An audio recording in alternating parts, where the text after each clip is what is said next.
Okay, everyone, we're going to get started tonight. So good to have a nice full house. The regular meeting of the Independent School District 279 School Board is called to order at 6:01 p.m. on May 24th, 2022. This regular business meeting of the Osseo School Board is being conducted in the boardroom of the Educational Service Center. The meeting can be monitored electronically by streaming online from the district website. An archived recording of tonight's meeting will also be available on the district website. Seated in front of you this evening from my left to your right are Director Douglas, Director Brooks, Director Jackie Mosqueda-Jones, myself, Director Dawson Walton. Director Simons is unable to be here tonight with us, Director Tamara Grady. Also present in the boardroom are Superintendent Corey McIntyre and Cabinet members Tim Palmatier, Laurel Anderson, Brian Severson Hall, Steve Flisk, Anthony Paternos, along with our student rep, Hanaya Dabney from Park Center. She's holding down the fort tonight. Our other school board, student school board reps, as we know, at the end of the year, it gets really busy in people's lives, and so they had some other commitments tonight.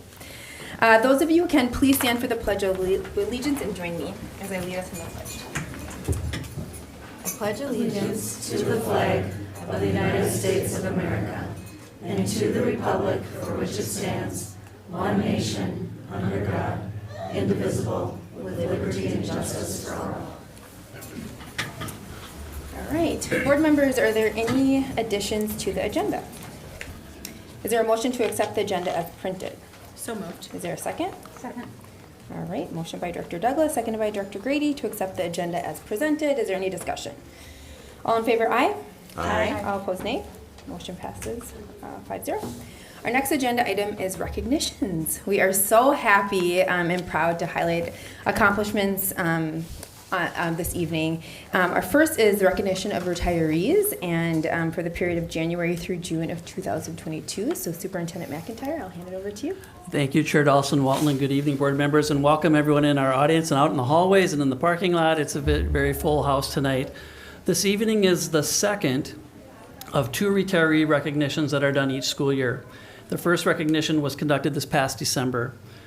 86 individuals across all classifications and employee groups throughout the district have retired or plan to be retiring at the end of the month between the period of January through June of 2022. These 86 individuals have served a cumulative total of 1,872 years of service to the scholars and families of ISD 279 Osseo area schools. This impressive, super impressive.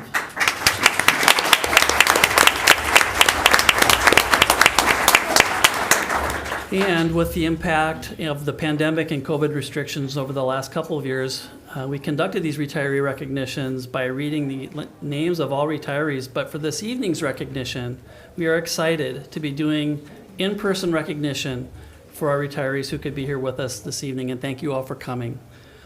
To all of our retirees, the contributions you've made as retirees to many generations of scholars in Osseo area schools is significant, to say the least. Our district simply won't be the same without you. You've come into the lives and touched the hearts of so many scholars over the years. And when you decided to do the work in a school district, you chose a job of the heart. And we're so grateful it was in our district. At this time, I'll ask board members to step down from their seats and stand in front of the board dais.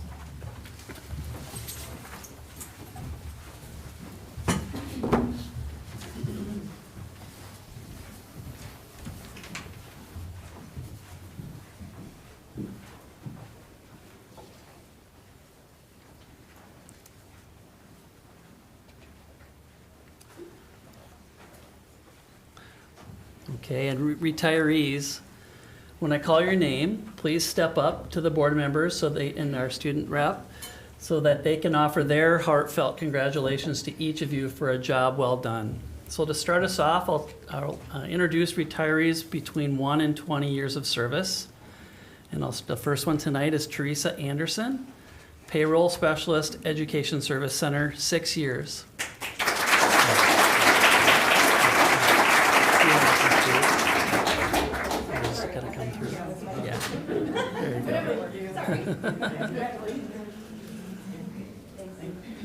All right, next is Paulette McIntyre, Special Education Clerical ESP at Cedar Island Elementary, 8 years.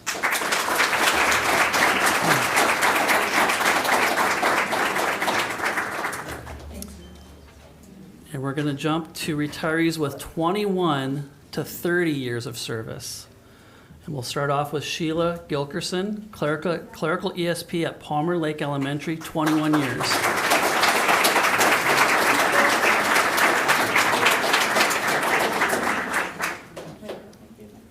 Next is Christy Mueller, teacher of vocal music, Fernbrook, 21 years.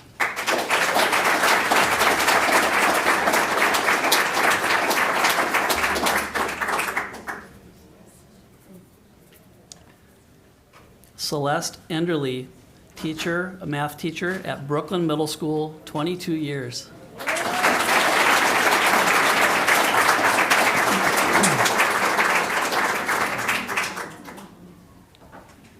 Renee Anderson, Technical Support Specialist, Educational Services Center, 24 years.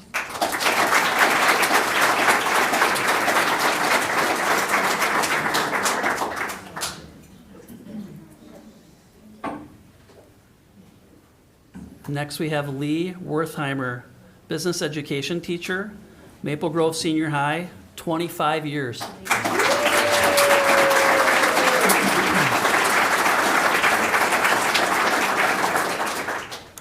Next is Ann Bordenero, vocal music teacher, Woodland Elementary School, 26 years.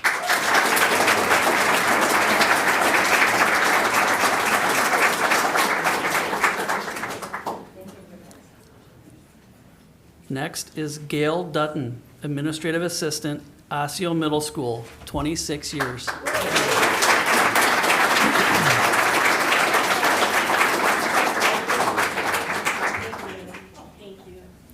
Next, knew that was coming. Next is Lisa Whitney, school psychologist, Northview Middle School and Osseo Senior High School, 27 years.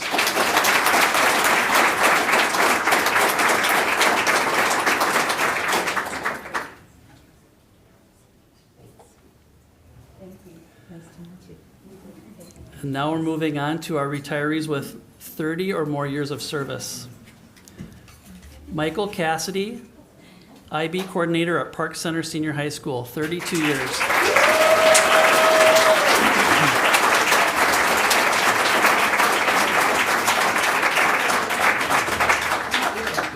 Thank you.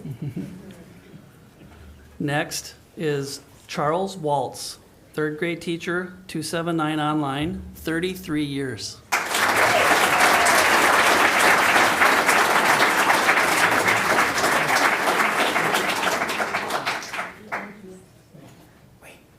Hey. Thanks for not leaving me hanging. I'll get even with him for that. Next is Susan Johnson, first grade teacher, Cedar Island Elementary School, 34 years.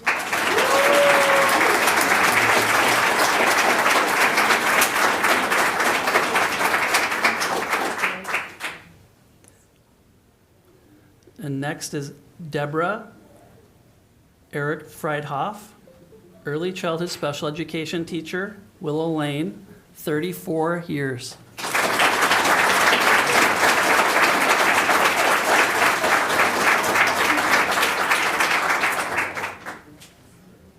Next is Mary Schwans, voluntary pre-K teacher, Edenbrook Elementary School, 35 years.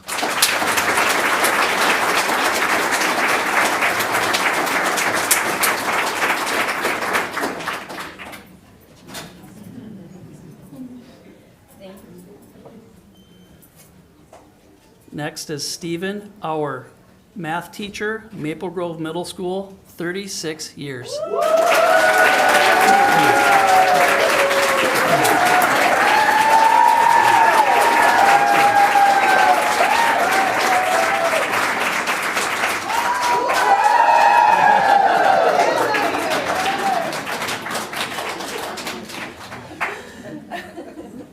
Next is Laura Thompson, talented and gifted specialist, Rush Creek Elementary, 37 years.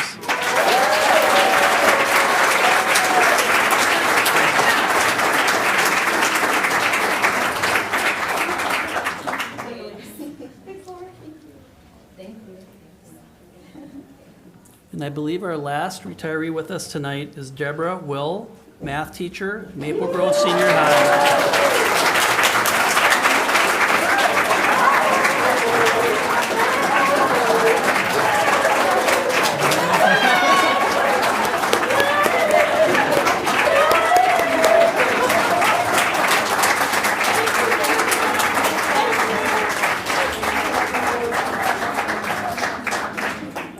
Couldn't get in because of the loud applause. 37 years for Deborah, 37 years. So once again, congratulations to all of our ISD 279 retirees.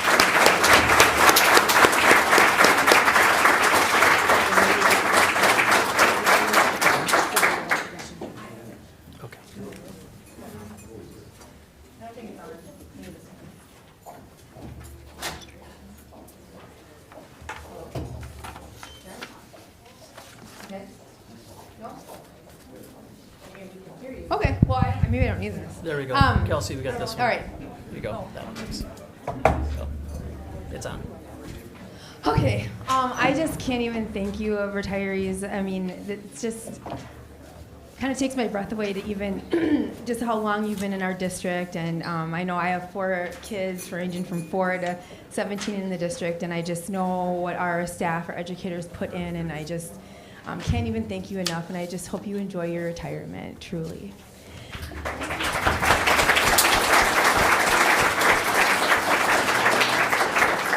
So now we get to recognize our scholars, individuals and teams for their successes at state and national tournaments and competitions. I'll let you guys leave. Thank you.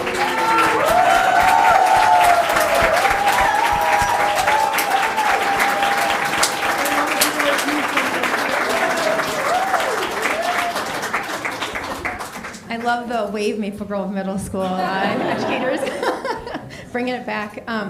So I'm going to be calling on the coaches from each sport and activity to be recognized. Scholars, when your coach says your name, please come forward to the school board so that we can offer your congratulations.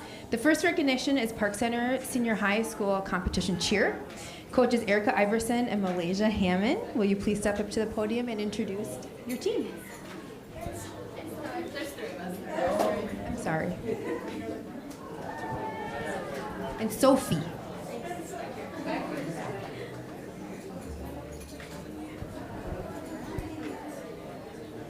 Hello, everybody. Thank you for joining us. We cannot thank the city enough for this recognition of the competition cheer team.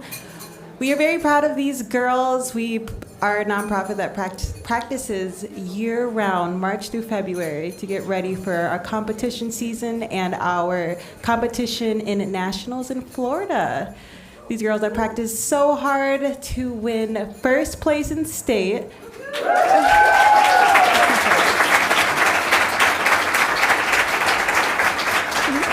First place in regionals. As well as second in the nation. Good job.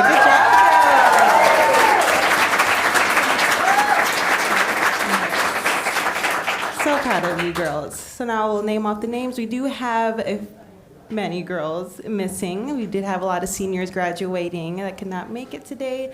So we'll be naming off those first. We've got Ori Faule, Takaya Jackson, Holly Koo, Mari Lee, Nina Ombonkat, Agina Vang, Jenny Vang, Kashia Vang, Sadie Wren, Nakuja Yang, Mina Beatty, who is here today.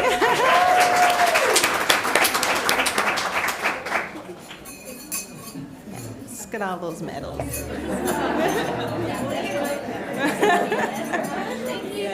Kylie Berg.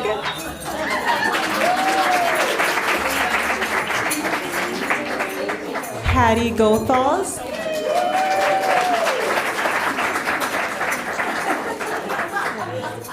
Jazzy Griffin.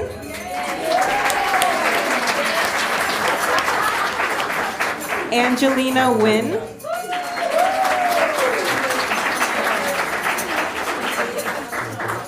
Hua Tao. Natalie Wongpengsi. Olivia Yang. And last but not least, two women I couldn't do it without. We've got Miss Erica Marsh.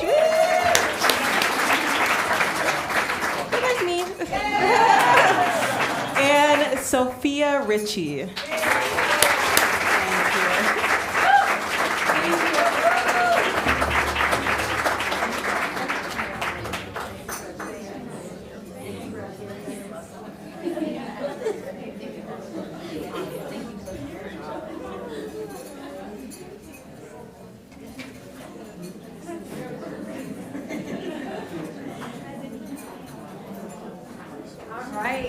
Thank you. Thank you. Great job. Awesome.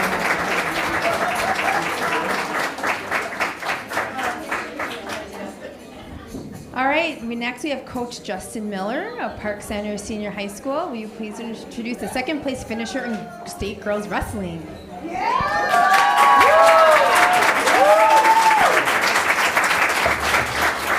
Good evening, board. I'm excited to recognize Roa Dediton. Ro.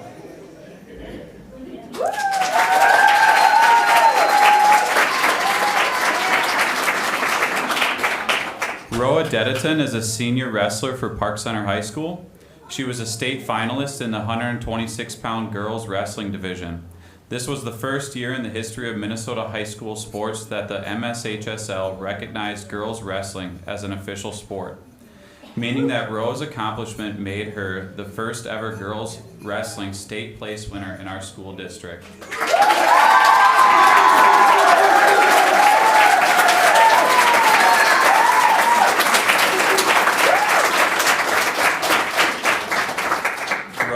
Ro represents dozens of girl wrestlers from our district, Park Center, Osseo, and Maple Grove that have come before her, who hoped for the opportunity to have girls wrestling recognized as an official sport, but did not have that privilege. I'm humbled to have coached Ro in this historic achievement, and I know that she is humbled to have earned it. Ro will continue her wrestling career at Texas Women's University to be coached by 2008 Women's Wrestling Olympian Randy Miller. Wow. Please join me in congratulating Ro.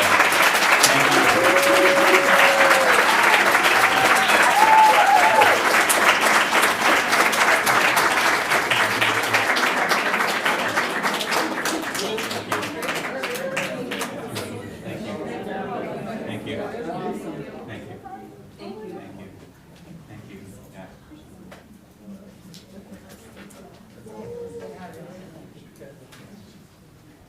All right, way to go, Ro. All right, now Coach Todd Berglund of Maple Grove Senior High, please step to the mic. Well, you already there? All right, I'm just reading my script here. Introduce our boys hockey team who won second place at the state tournament.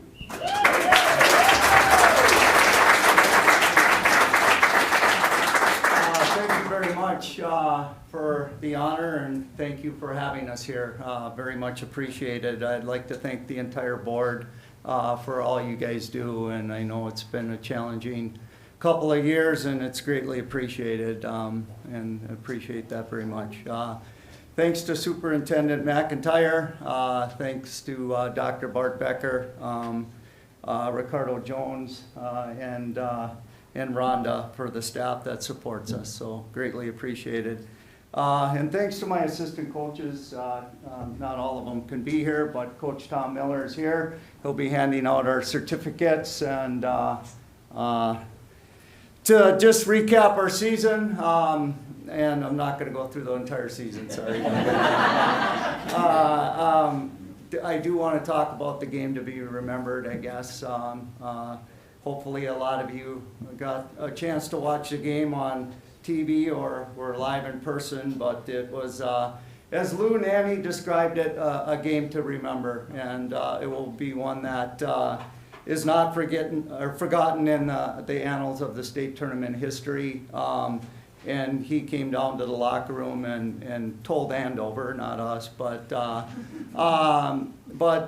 yeah, it certainly was a game to remember. I'm proud of everyone here that obviously had a major impact and a role in making that success happen. And many things happened on our journey to that championship game, obviously, and the truth is these kids poured their heart out on the rink on March 12th, and it was a phenomenal hockey game.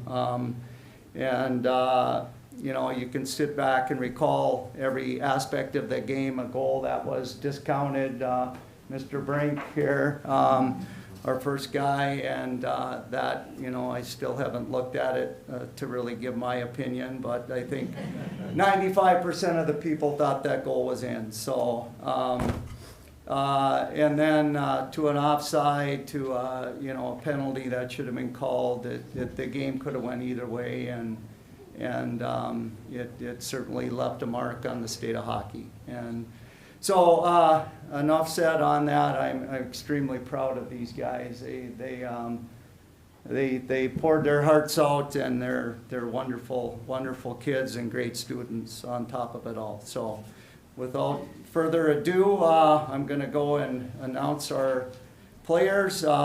Some are at either at other sports tonight, or they are working. So if they don't come up, that's the reasoning. So first of all, I guess I got to go in order. They're on my sheet. So Toby Hop, senior.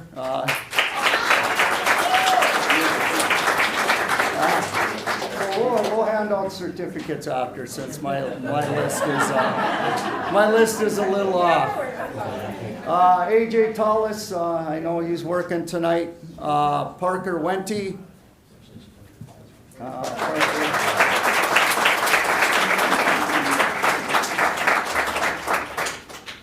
Chayton Fisher, I know he's at a baseball game tonight.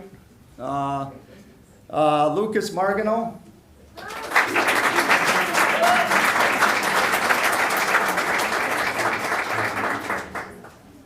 Nathan Jaglow, also working this evening. Jack Kernan.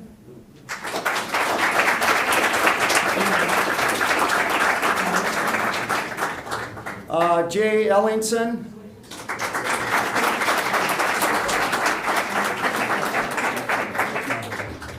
Landon Gunderson, I know he's playing junior hockey and probably on his way back from Madison right now. Blake Steenerson.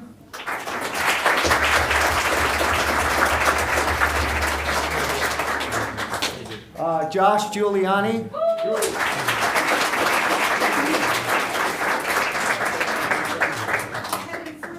Danny Nelson, who is also in Michigan playing hockey at the moment. Lucas Bush, who's also working. Grant Leno.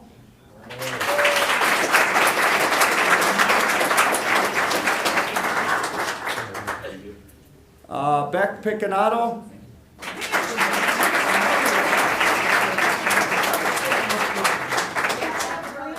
Finn Brink.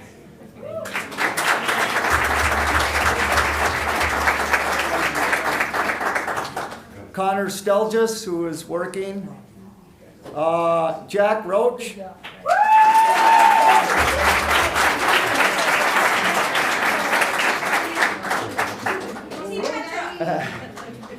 Jacob Sinclair.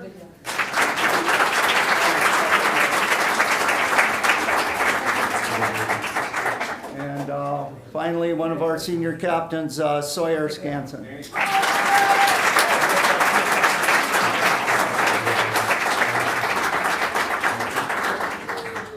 Thank you very much. Appreciate it.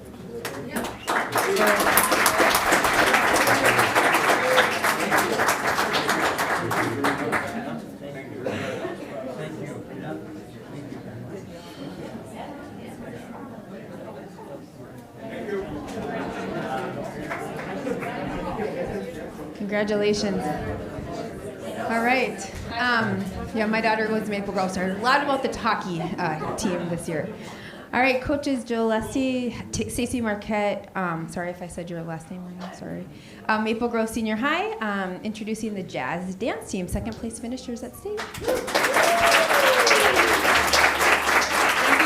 Thank you so much for having us here this evening. I will second all of the words of gratitude that were previously shared.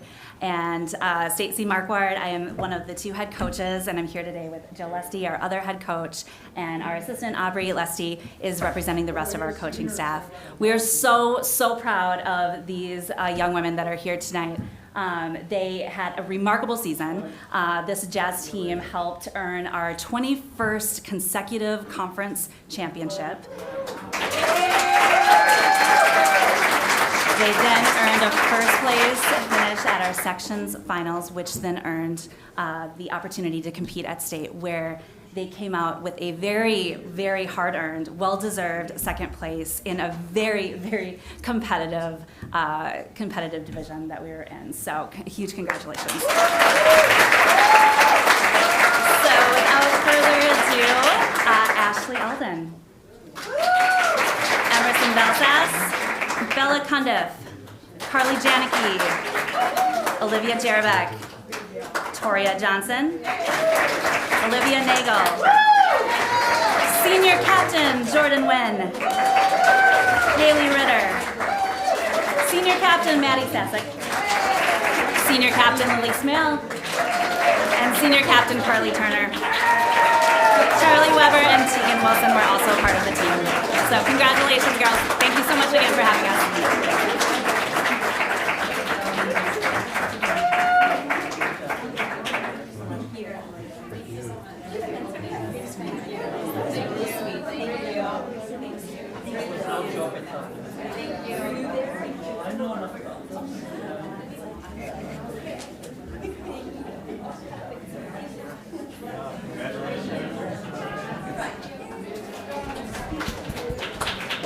All right, Coach Jody Eggers of Maple Grove Senior High, please introduce us to the Adapted CI hockey team, third place finishers at state.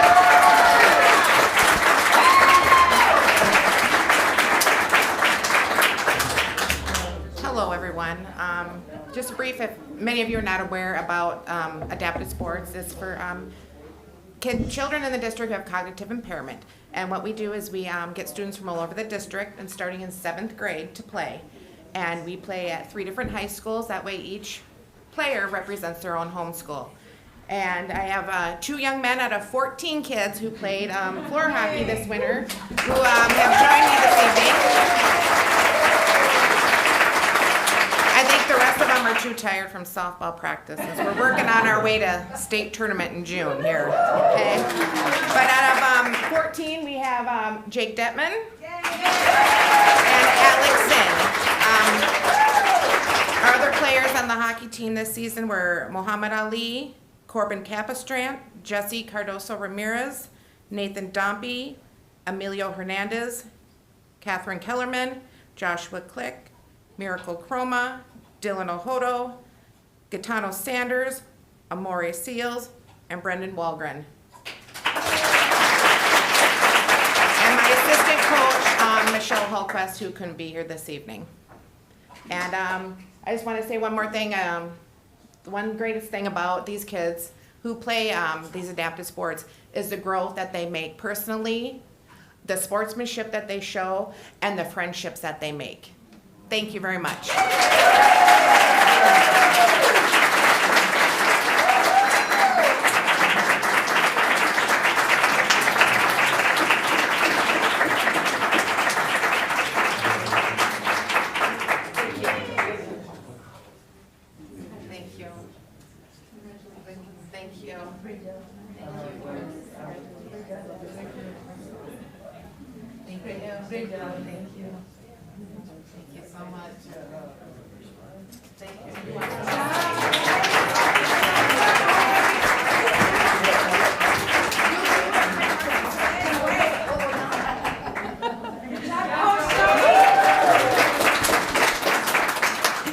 Okay, Coach Troy Suber. Please introduce Maple Grove Senior High School's third place finisher in state boys wrestling.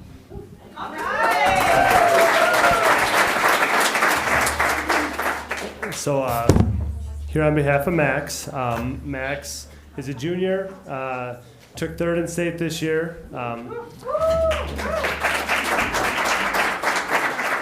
It was a great season, obviously, went 38-7, went into the section tournament, he was the third seed, ended up winning the section tournament, went into the state tournament, he was the sixth seed, again, wrestled better than his seed and finished third. So great season, but more than that, Max earned some incredible honors for his work off of the mat as well. He was a first team all academic state participant in the state. So he has a 3.92 GPA and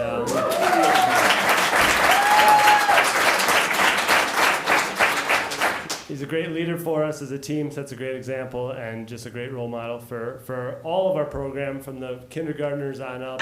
And just the heart and soul of our program. So.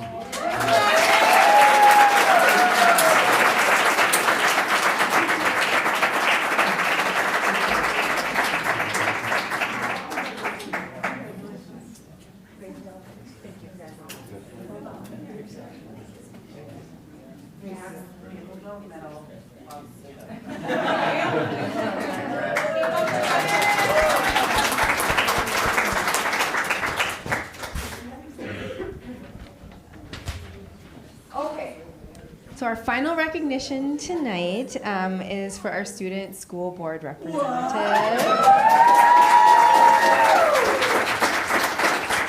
Tonight is the last board meeting for our school board reps, and we've always talked as a board, at least since I've been on. I know Director Douglas, you've talked about this a lot, that we've always wanted to have our scholars in the boardroom with us, informing our decisions. And it's been a tough year. There's been a lot of topics. We've asked you questions on the spot, and all four of you were always prepared.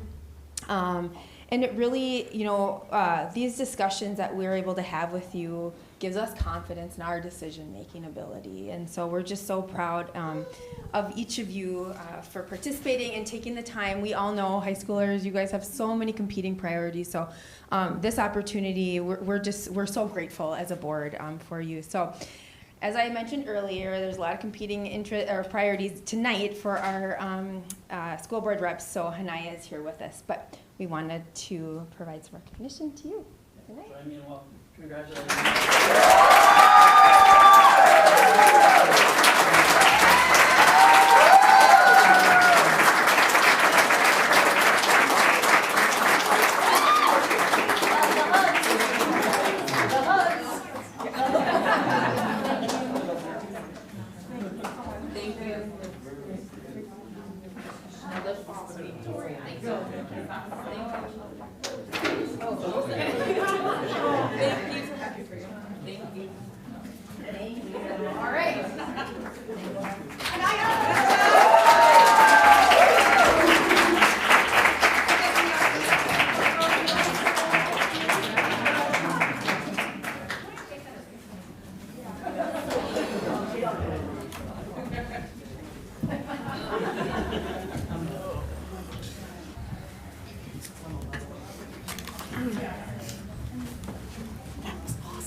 All right, we're back. That was fun.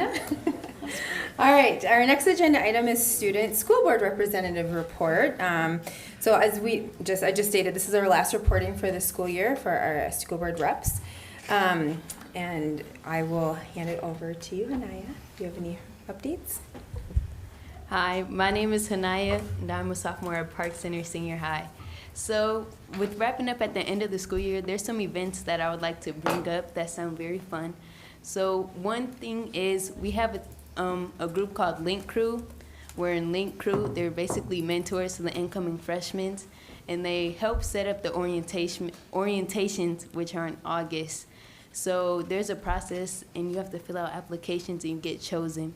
So it's a great opportunity, and it helps the incoming freshmen get settled into high school. And then We also have a Hmong celebration, which was planned by the Hmong Heritage students. And it's this Friday, and there's going to be a Hmong speaker, and there's going to be some performances there also. And towards the end of the school year, on June 7th, there's a Juneteenth celebration. And it's with all the Real Talk students throughout the entire district. So there's going to be a fashion show, there's going to be poems, there's going to be food, there's going to be basically everything to like really appreciate culture. And that's all I have for you today. Thank you.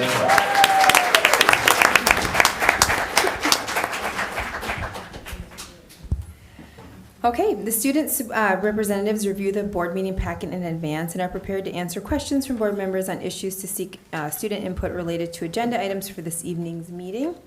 Board members, do you have any agenda items for which you'd like Hanaya's input? I have one. We have our second reading of the student dress code policy, and that's a topic that comes up often, particularly with our high school students, and I was just wondering if you have any feedback for us. I did review the dress code, and I think that you guys edited it pretty well.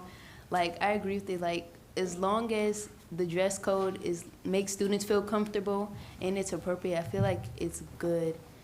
Yeah, I think the dress code is pretty good for right now. Like, yeah, I don't think there's really any issues. Yeah. Thank you. Yeah. All right. Anyone else? Yeah. All right. Well, I have thank a you. question. Oh, go ahead.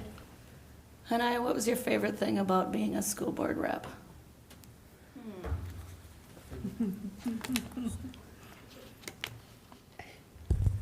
My favorite thing about being a school board rep is understanding how this process works. Because sometimes when school days would get canceled or other things would be in place, I wouldn't really understand the process.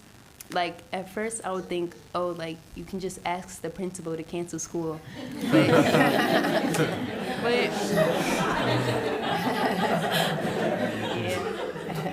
but being a school board rep really helped me understand the process, and it's a lot of thought put into, like, what you guys decide with budgeting and trips, and all of that has to come to you guys. And it helped me understand the policies that are passed too, like with the mask mandates and other policies like the dress policy. So it really helped me understand like the process of school and how decisions are made and decided.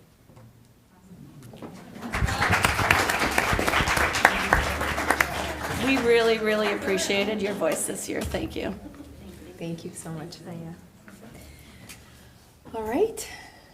The next agenda item is audience opportunity to address the school board. I'll review a few of the guidelines for those that will speak to the board. During audience opportunity to address the school board, I'll call on each speaker who has submitted a speaker card. We ask the speakers keep their comments to 3 minutes. The board does not take action or discuss matters during this portion of the meeting. Speakers may be referred to the superintendent or staff if follow-up is necessary. The complete guidelines for public participation are provided in the meeting materials table and on the school board section of this district website. When I call your name, please come to the microphone and state your name, topic, and also whether or not you are a district resident. Ruth Cohen.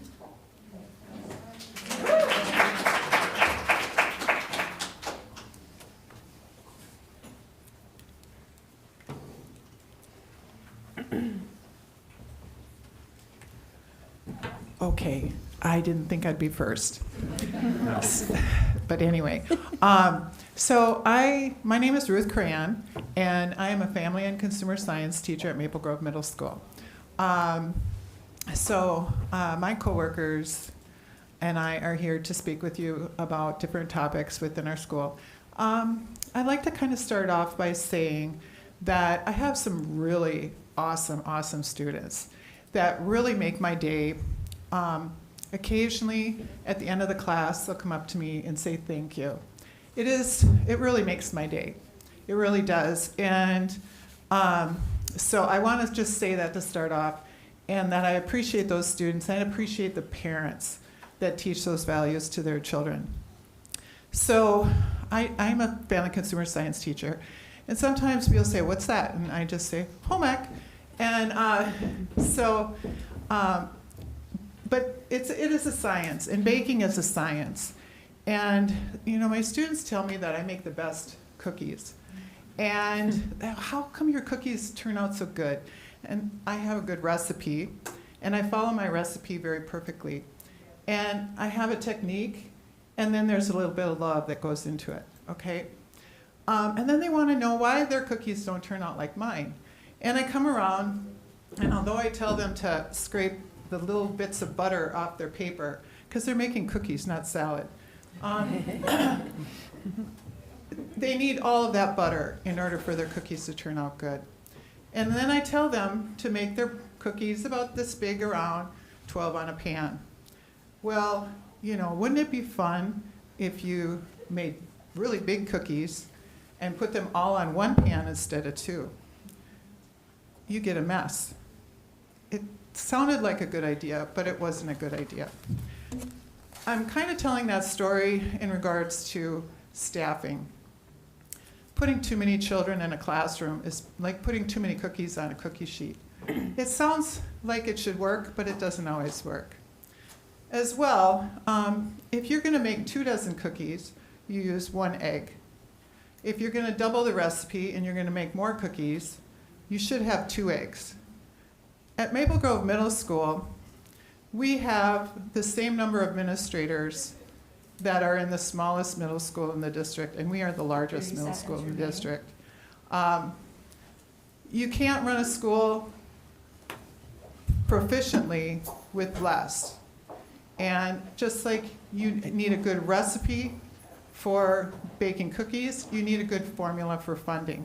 And if your formula isn't working, then you need to look at the formula. We need more staff. We don't need so many kids. I have as many as 38 kids in a classroom. So thank you for your time. Thank you.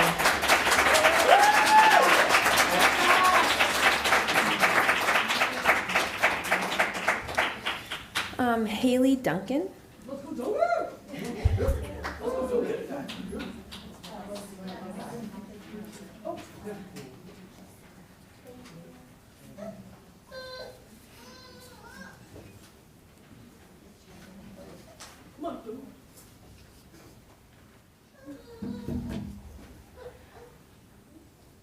Maple Grove Middle School is being defunded. First, the district got rid of the teaming model where students shared a set of core teachers. Their schedules were simple to change if a student needed extra support, if they needed to avoid a bully or to avoid distractions. We planned team bonding activities and we made learning fun. Research shows this model is the best way to support and teach your children. The district cut this teaming model 2 years ago because although it is the best way to teach your children, they consider it too expensive. Last year, for the first time in my tenure at MGMS, we had smaller class sizes due to pandemic measures. And it was the most fulfilling year of my teaching career, in spite of all of the pandemic-related challenges. Over 75% of my at-risk students and 82% of my at-risk students of color exceeded their typical growth in reading before the year was over because of those small class sizes. Our admin were forced by cuts in funding from the district to terminate 11 teaching positions. Dividing the same number of students by a smaller number of teachers means huge class sizes, but a much lower cost.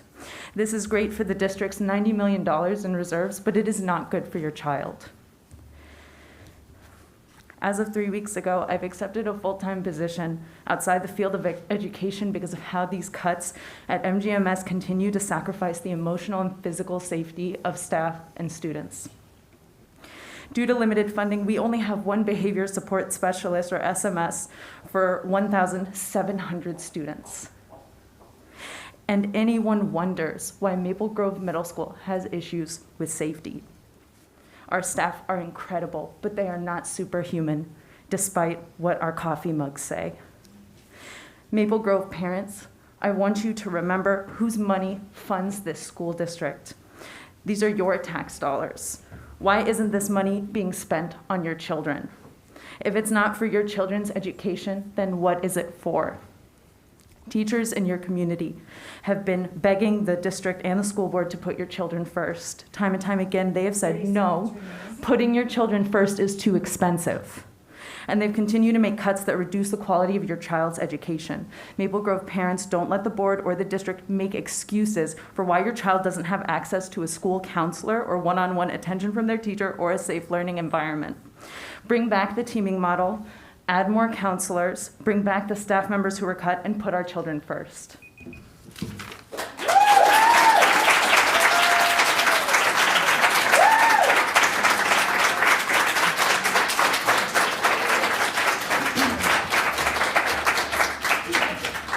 Kai Walther.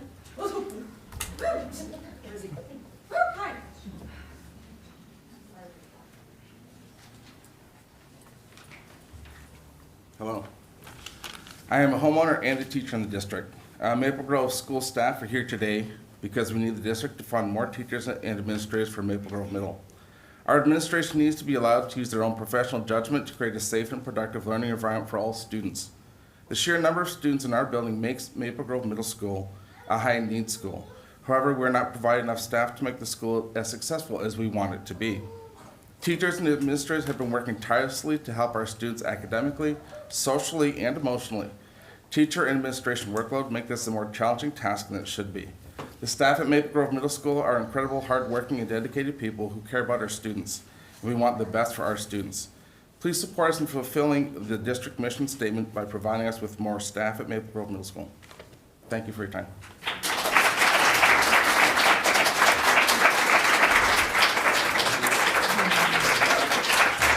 Thank you. Benjamin Popard.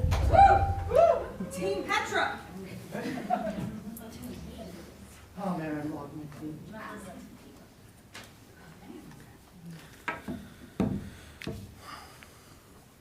Good evening. My name is Ben Popard, and I have been a teacher with the district for 7 years. I would like to acknowledge my fellow teachers from Maple Grove Middle School who came out tonight out of concern for their students. We are told that building relationships is key to engaging our students. The more students we have per class, the more time is spent focusing on classroom management and less time to support and build those valuable relationships. According to annual studies by the Metro ECSU, 279 consistently has some of the largest average middle school class sizes in the metro area. Despite the fact that 279 asserts that middle school class averages 30 across the district, our numbers are consistently higher. An average class of 30 is 150 students per day. Most teachers in our building have between 160 and 180 students, with some elective teachers having even more. Additional training and expectations put upon teachers will not solve this problem. My colleagues and I are not trained mental health professionals, nor are we security guards. We love working with our students, but we find it difficult to do the jobs we train for with the increase in teacher expectations and increasingly disruptive and destructive behavior. We need additional administrators and counselors to meet those needs. The American School Counselor Association recommends a ratio of 250 students for each counselor. These are the ratios for each middle school in our district. Northview Middle is adequately staffed with 171 students per counselor. Brooklyn Middle, 511. Maple Grove Middle, 564. Osseo Middle, 585. Assistant principals and student management specialists are vital to helping reinforce school expectations and minimizing disruptions to the learning environment. These are the ratios of students to behavior specialists in each middle school in our district. Northview Middle, 160 students per behavior specialist. Brooklyn Middle, 256. Osseo Middle, 293. Maple Grove Middle, 564. I am not advocating for larger class sizes or staff cuts in other buildings. I am asking for additional staff funding for MGMS to help us meet the needs of our student body. I call on leadership in 279 to review and revise the matrix to increase our number of administrators, counselors, and mental health staff to meet the needs of our large student body.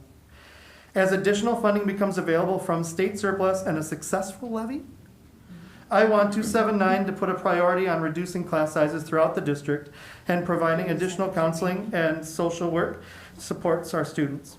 I encourage families to support the levy and contact their teachers to get a better understanding of what we need to engage and teach their children. Thank you.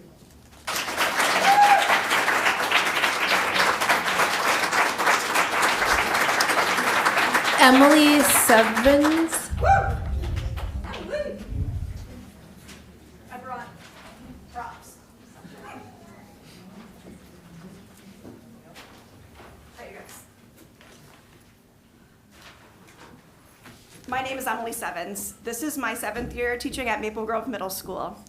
I would like to start by saying that I love my students, I love my coworkers, and this is the best administration team that I've ever worked with. I'm here today to speak some uncomfortable truths and voice some frustration. You're hemorrhaging teachers at Maple Grove Middle School. For every teacher that's already accepted a new job, 4 more are planning on leaving. The picture is bleak for us, but the worst part is that this could have been avoided. We have voiced solutions and they fall on deaf ears. I was here in October and invited you all to come to my school, to talk with our students and to talk with the teachers, and no one came. And we're here, near a crisis point. The ratio of students to teachers is flawed. Unlike Osseo and other middle schools, we receive very little compensatory funds. Our students are underserved. We have 1 hallway monitor for 1,693 students. We don't have an in-school suspension room. We don't have enough adults to address all of the behaviors in the school. Because there is no in-school suspension room, the behaviors have escalated to a fever pitch. I do not feel safe in my classroom. My students do not feel safe in the classroom. They have voiced this to us. If nothing changes, expect more teachers at Maple Grove Middle School to walk away from education. The best thing we can do to correct the situation is teaming, but the district doesn't find value in it because of test scores. They did not reflect student learning. I would like to address the hypocrisy. Our mission statement states that we want students to achieve their dreams, but you've turned every student into a data point. When we were teaming, we had community. We knew the student. We knew when they were down. We knew when they were beefing with someone. We knew could address tardies and behaviors and mental health. It costs $9 million to implement teaming in our middle schools. And we have a $92 million surplus in the rainy day fund. You haven't touched it. Not during the pandemic, not now. Well, I would like to tell you something. It's raining, it's flooding, and we are drowning. I would like to close by thanking you. This year has really shown me my value. 30 seconds remaining. I used to wear the moniker teacher with pride. It was part of who I was. But this year I realized it is a job. And I am more than just a job. Teachers are no longer willing to put up with the status quo. Please listen to what we need, and more importantly, what our students need. Because I encourage students to find solutions, I came up with some solutions, so I just thought I'd throw this right over here. Time. Get for $1.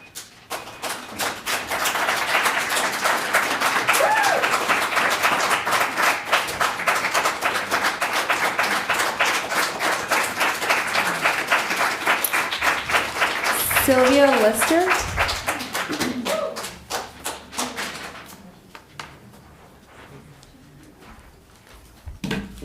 Parent, community member, employee. When I look at my son, I am filled with joy to see his boundless curiosity and excitement for the world around him. In 4 years, he will be attending MGMS. Given its current state, I am terrified at this prospect. The administration is wonderfully supportive and genuinely dedicated to their students and staff. The teachers are equally as dedicated. We pour every ounce of ourselves into our work, but without the proper support, with the continually growing demands of the job, we are not well. At the end of the day, we have nothing left to give, not ourselves, not to our families. By the end of the week, we are left emotionally and mentally bankrupt. We are unable to provide the type of instruction that produces the necessary buy-in from the students that leads to a lifelong passion for learning. I want more for my son. I want more for everyone else's children. We owe it to them as parents, as educators, and as community members. Class sizes are astronomical. I've been with the district since 2018 and teaching since 2005. I have had as many as 43 students in a single class. This year, my largest class tops out at 37, and while that may seem smaller, we lost 10 teachers, now 11, after the elimination of teaming, thus necessitating each of us to take on another class as our collaboration period was eliminated as well. The results of this being responsible for even more students despite the slightly smaller class size. How does a teacher build positive, meaningful relationships being allocated just over 1 minute of individual time per student? This year, we saw the implementation of a new curriculum in our math courses, requiring a significant amount of time to help students adjust. A little over a minute is a travesty. I have received countless emails from parents reporting that they don't have the resources to provide the necessary support at home. So when do these students get education and attention they deserve? How do we get them invested when it feels as though we can't be bothered to make them a priority? Parents turn to me and I am extremely limited in what I can offer, given the ever-growing demands required of me managing classrooms of 37. So herein lies the issue. I am left with no resources, no time, no supports in place, and parents are limited in their ability to provide appropriate supports. Help at home, and where does that leave the student? What message are you sending to them as a district as you simply refuse to do anything to help? Again, how can we expect investment on their part if we decline to do the same? How do students respond to feeling as though they are being tasked with learning without given adequate attention and resources? I think that our school-wide increase in behavioral issues answers that last question for us. I don't want my son or anyone else's in a classroom of 37 to 43 students. I don't want parents to feel stressed, angry, and emotionally distraught when they don't know how to help their kids with a particular math problem. I don't want kids to feel looked over or ignored when they are feeling vulnerable and unsure of themselves. I don't want students to see their teachers and administration spending more time working to manage behavioral issues than getting to know them on a personal level. I want to give my best self to our children. I want to build a strong working relationship with parents. I want to send notes home that say how much joy I take in having their child in my classroom and about the wonderful conversation I had with them that day. I want to celebrate students' each and every victory. I want to feel as though my students enjoy being in class and that they feel confident that I see them, that I know them, and that I am championing their success. Teaching is about relationships, but we simply don't have the means to build those at the moment. Give us what we need so that we can provide what they need and what they deserve. Besides, how do you ask a student to be the last student to fail for a mistake you made?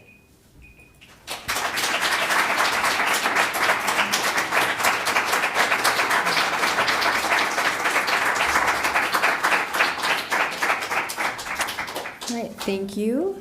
Our next agenda item is Superintendent's Report. Superintendent McIntyre. All right, thank you, Chair Dawson-Walton, and good evening, board members. And before we get started tonight, I just wanted to address, so while preparing for tonight's meeting, I saw the notice about the school shooting in rural Texas. Many of you maybe saw the same. And as the minutes passed, I soon learned that 14 children and a teacher were killed at an elementary school, Robb Elementary School. I believe it's Uvalde. If I'm pronouncing it wrong, I apologize, but I believe that's how it's pronounced, near San Antonio, Texas. And I just wanted to acknowledge that tonight. Mass shootings, either nearby in communities around us or around the country, continue to shatter lives and families. And we want to reassure you that scholar and staff safety continue to be our priority in Osseo area schools, and that each and every one of us will continue to do our utmost to protect children that are entrusted to us. We're going to work with our community partners, our law enforcement officials, and other community resources to continue to work hard to ensure that is true into the future. So I just ask that we keep Robb Elementary School in your thoughts and prayers during this difficult time. So with that, before we get started here in our points of pride, we have some additional, we had a lot of recognitions earlier, and we have many more that are part of tonight's recognitions. Thank you. In part, it's that time of year. In the spring, we have a little bit more recognition in activities and events to make sure we recognize. So just to point out that we do our points of pride to celebrate our students, staff, and community members who are contributing to our mission to inspire and prepare each and every scholar with the confidence, courage, and competence to achieve their dreams, contribute to community, and engage in a lifetime of learning. So I've again asked members of our district cabinet here to assist in sharing some of those examples from the past few weeks. I'll turn it over to our team. All right, our first category is Achieving Dreams. HOSA future health professional students from Osseo area schools recently competed at the Minnesota State Leadership Conference in St. Cloud. Students competed in a variety of categories, with the top 3 places automatically qualifying and 4th and 5th places provisionally qualifying for the International Leadership Conference and Competition in Nashville in June. Congratulations to all of these future health professionals, and good luck at the international competition. Students from Osseo Area Learning Center competed at the Minnesota Association of Alternative Programs STARS competition. They earned 9 awards, the most that have been earned by OALC students in 1 year. MAP Stars is a student leadership organization in alternative schools that seeks to develop social, academic, and career skills in competitive individual and team competitions. Advisor Tori Nagy said, "This year, MAP Stars scholars stepped into their brilliance and used their voices to tell their stories, advocated for issues that they care about, and created pieces that demonstrate the high levels of learning they accomplished. Congratulations to these students."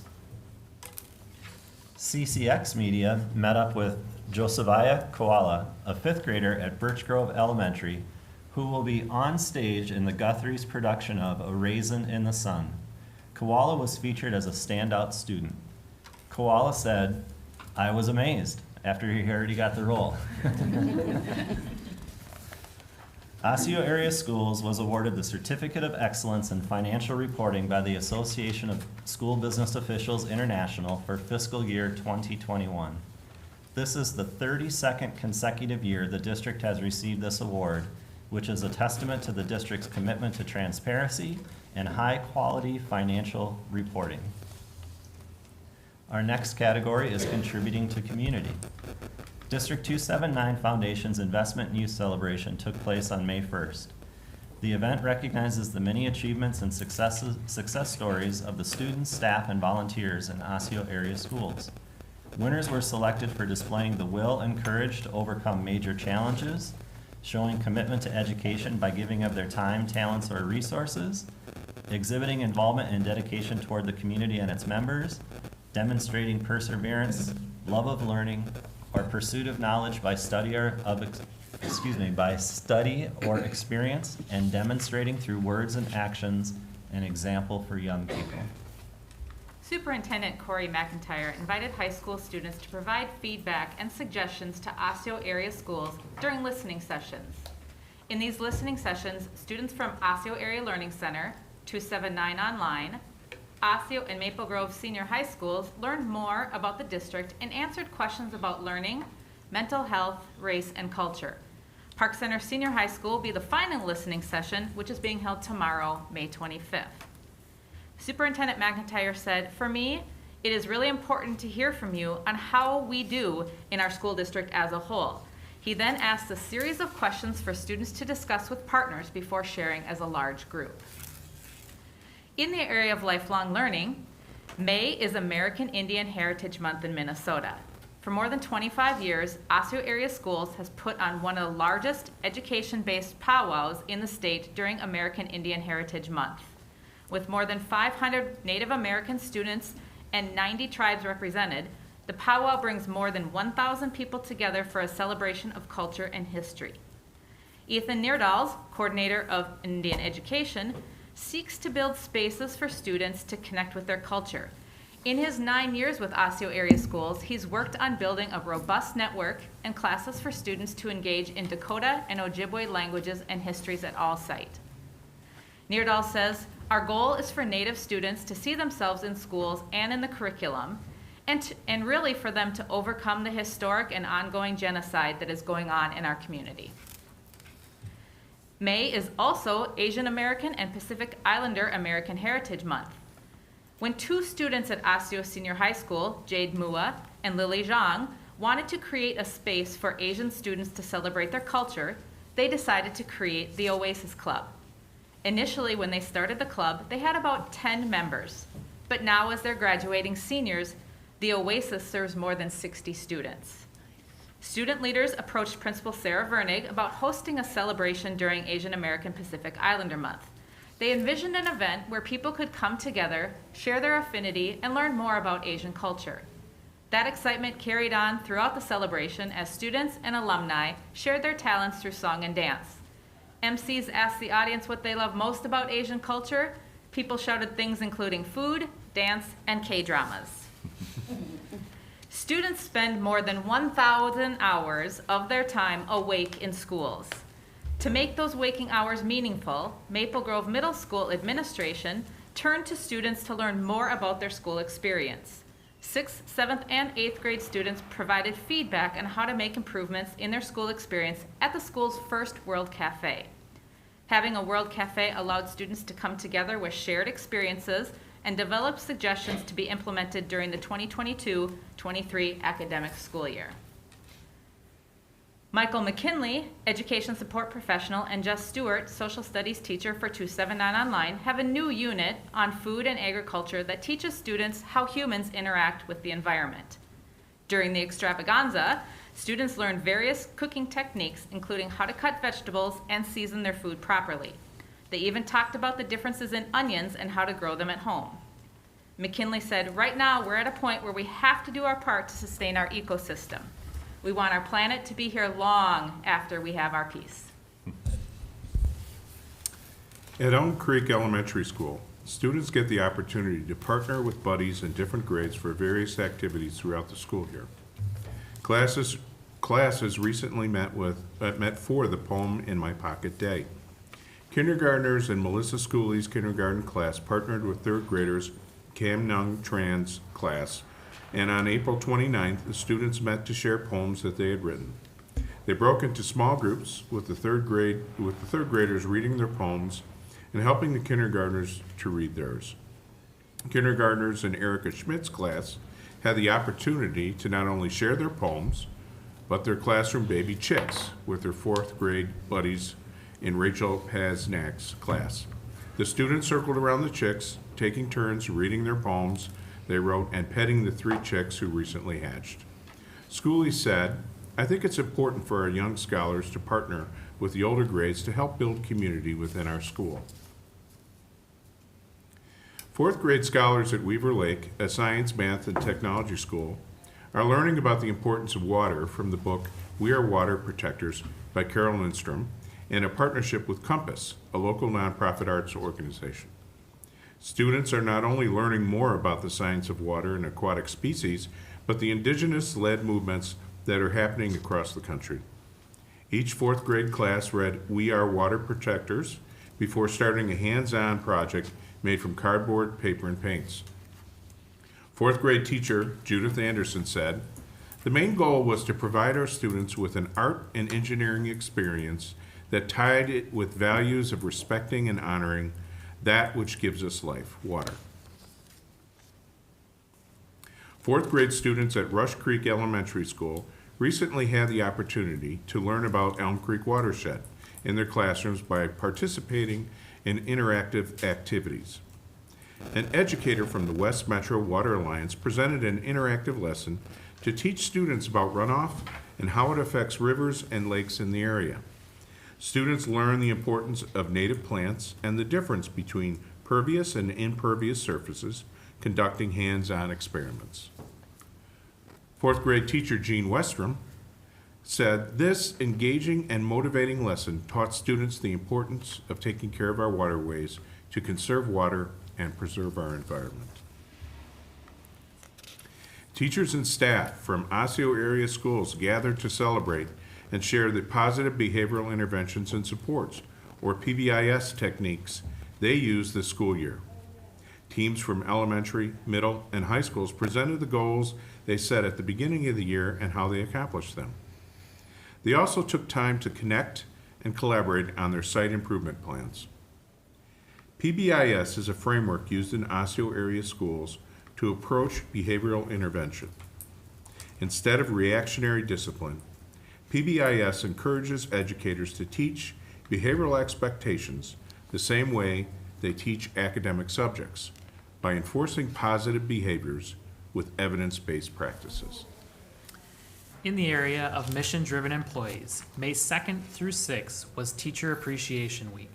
Thank you to all the teachers in Osseo area schools for all that you do. Erica Pierce, a 6th grade math and technology education teacher at Osseo Middle School, said, "It is important to me to try and make sure I make connections with all of my students. It is important to keep up and make sure I connect with kids so I can help them the best I can and they feel like they are part of the school." Each year in April, media centers and schools around the district celebrate School Library Month. During this month, all school year, library media specialists find unique ways to get students engaged in reading and encouraging a passion for learning. Rachel Ortiz, Library Media Specialist at Fair Oaks Elementary School, said, "The library gives students a chance to find their strengths and interests, whether that be through a book or using some of our hands-on STEM materials. I really do believe I have the best job." For the second year, Osseo Area Schools recognizes Lunch Hero Day on May 6th as a celebration for the diligent work of nutrition services. These heroes ensure each scholar has healthy meals that help them succeed in school. Leslie Lundgren, who is on the nutrition services team at Woodland Elementary School, said, "We do far more than lunch. We nourish the kids to learn, but we also nourish them to feel safe, fed, and protected. The kitchen is the heart of the school." We are also celebrating school nurses this month. National School Nurse Day was May 11th. The observance was established to foster a better understanding of the role of school nurses in the educational setting. Thank you to all of the nurses who serve Osseo Area Schools. Thank you, Cabinet members and board members. Just two final reminders regarding our district calendar and events. Again, students will not have school on Monday, May 30th for Memorial Day. And I just want to point out, across the country, we'll remember the brave men and women who gave their lives for our country, and whether you plan to observe the holiday with a parade or a service or a moment of silence, I just want to remind everyone that thank you for remembering those who sacrificed themselves. Also want to remind everyone that the last day of school for seniors is June 8th, and the last day of school for pre-K through grades 11 is June 9th. And finally, commencement's right around the corner for our seniors, and that'll take place for our 279 online, Park Center Senior High, Osseo Senior High, and Maple Grove Senior High School seniors on June 12th. And we look forward to celebrating this accomplishment with our graduating seniors. So Chair Dawson Walton, that concludes our superintendent's report this evening. Thank you. Thank you. Our next agenda item is school board reports. Director Douglas, do you have a report or update? I do not. Deepak is presenting tonight. Great. Director Brooks. Yes, just a kind of a quick report on the RISE committee, who did have one meeting in this last month. They basically just continued the conversation that I've updated the board on previously related to communications in the district. So they actually had a couple of presenters. So they had Kay, our Director of Communications, as well as Kirsten Nicholson, who's our multilingual English learner coordinator. So those were kind of the two topics there, and I'm sure they'll continue to explore this topic of communication. It seems to be of high importance to this group. Thank you. Director Mosqueda-Jones. I have a couple of reports. For District 287, Intermediate to School District 287, Rachel Hicks was recognized by the superintendent for her work in communication and PR work, because there's now a new day dedicated to school communicators. So I want to say thank you to Kay for our district for that. There was a members district survey that went out. Some of the findings are that newer people in some of the districts, member districts, aren't fully aware necessarily of all the offerings of 287. So there's a newer communication plan to make sure that there's more onboarding for people in member districts that would be interacting with 287 on a regular base. One of the findings in the survey is that there's going to be a new effort to increase the Black, Indigenous, people of color representation in their enrichment programs. They found that the other programs were pretty more balanced, but that there was an underrepresentation in the enrichment programs. They're working on recruiting teachers of color. Long-term plans are doing more project-based learning in their ALC, and then offering different pathways. And that's about it from that, in addition to the regular financial updates. I also attended in the Northwest Suburban Integration School District meeting last Wednesday. That was probably one of the shortest meetings we've ever had. We updated we were updated on the financials. There's an enrollment update. There are no more lotteries for enrollments in the magnet schools. So if you're interested If someone is interested in enrolling in one of the magnet schools, go to your local district enrollment center. So if it's one of the schools in our district, go to ours. But if it's one of the member districts, go to their enrollment center. And then, as Director Douglas said, we were with Deepak, and since they're presenting, I'm not going to say anything else. Dr. Grady? No reports this time. All right. Just have a couple of things with AMSD. First, I just wanted to recognize our very own, he left the room, Anthony Paternos came to our last AMSD meeting. He's our Executive Director of Technology and really shared a history around the student data privacy bill. And he's really been proactive in providing information at the legislature and really amongst the leading educational organizations on behalf of our district, as well as other member districts of AMSD, on the data privacy bill and the impact on our school districts, and it has been signed into law, so that's awesome. And the other bummer is that there is still no education bill, and so it's a travesty. It's frustrating, and especially as I listen to a lot of our educators, I think many of them undersee the impacts that this is having.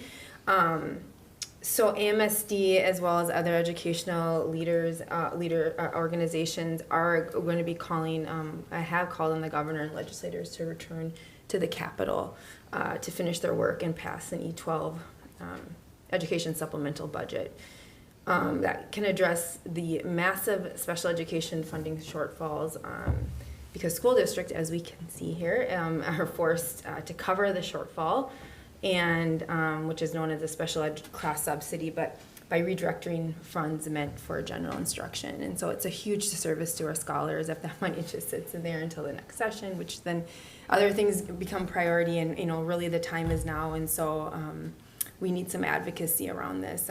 We have to finish this piece of the education bill. So I can't state that enough. So more to come on that. On the other topic with AMSD, we have been working with the State High School League and other educational organizations around racism in athletic events, which our board, we passed a resolution on that a few months ago. But the next steps are that they're going to be recruiting students throughout the region, or throughout the state, to create a student advisory group. And that group will start to form questions that will then they'll start to do breakouts with student groups across each region to look at code of conducts and other things like that with the State High School League and some solutions moving forward. So we're not in the same position that we've been in for the last several years, and racism in athletic events. So that is my update. All right, so our presentation this evening is the District Planning Advisory Council, DPAC recommendations. Robin Gonzalez, Director of Learning and Achievement, will begin the presentation and introduce members of the committee.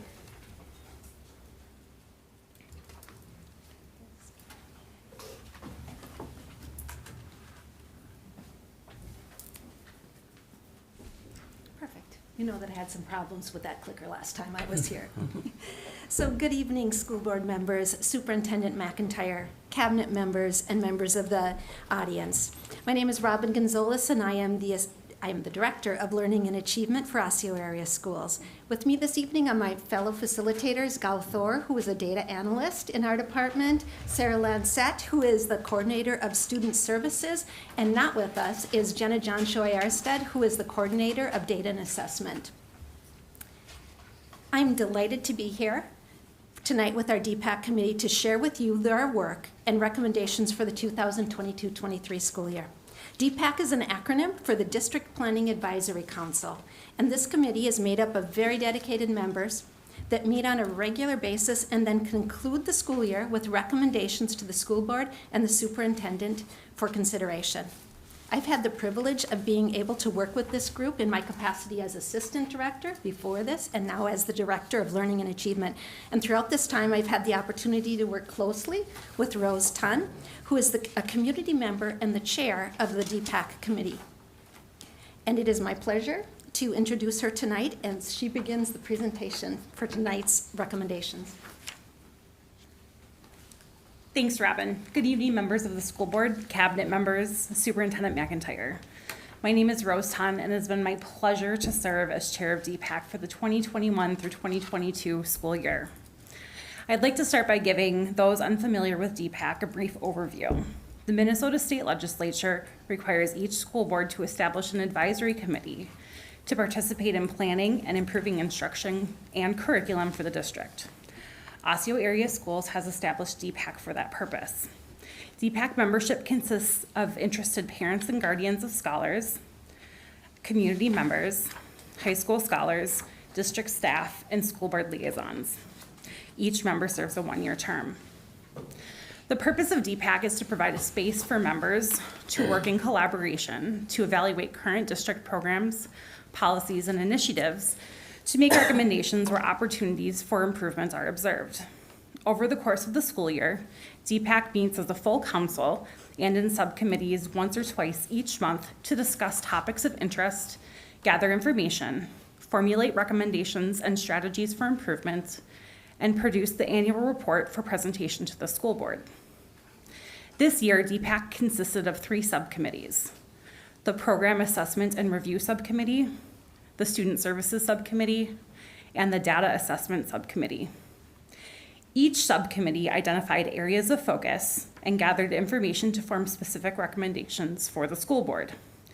DPAC has prepared a report that you have based on those findings and recommendations. Tonight, representatives from each subcommittee will share their high priority recommendations with you.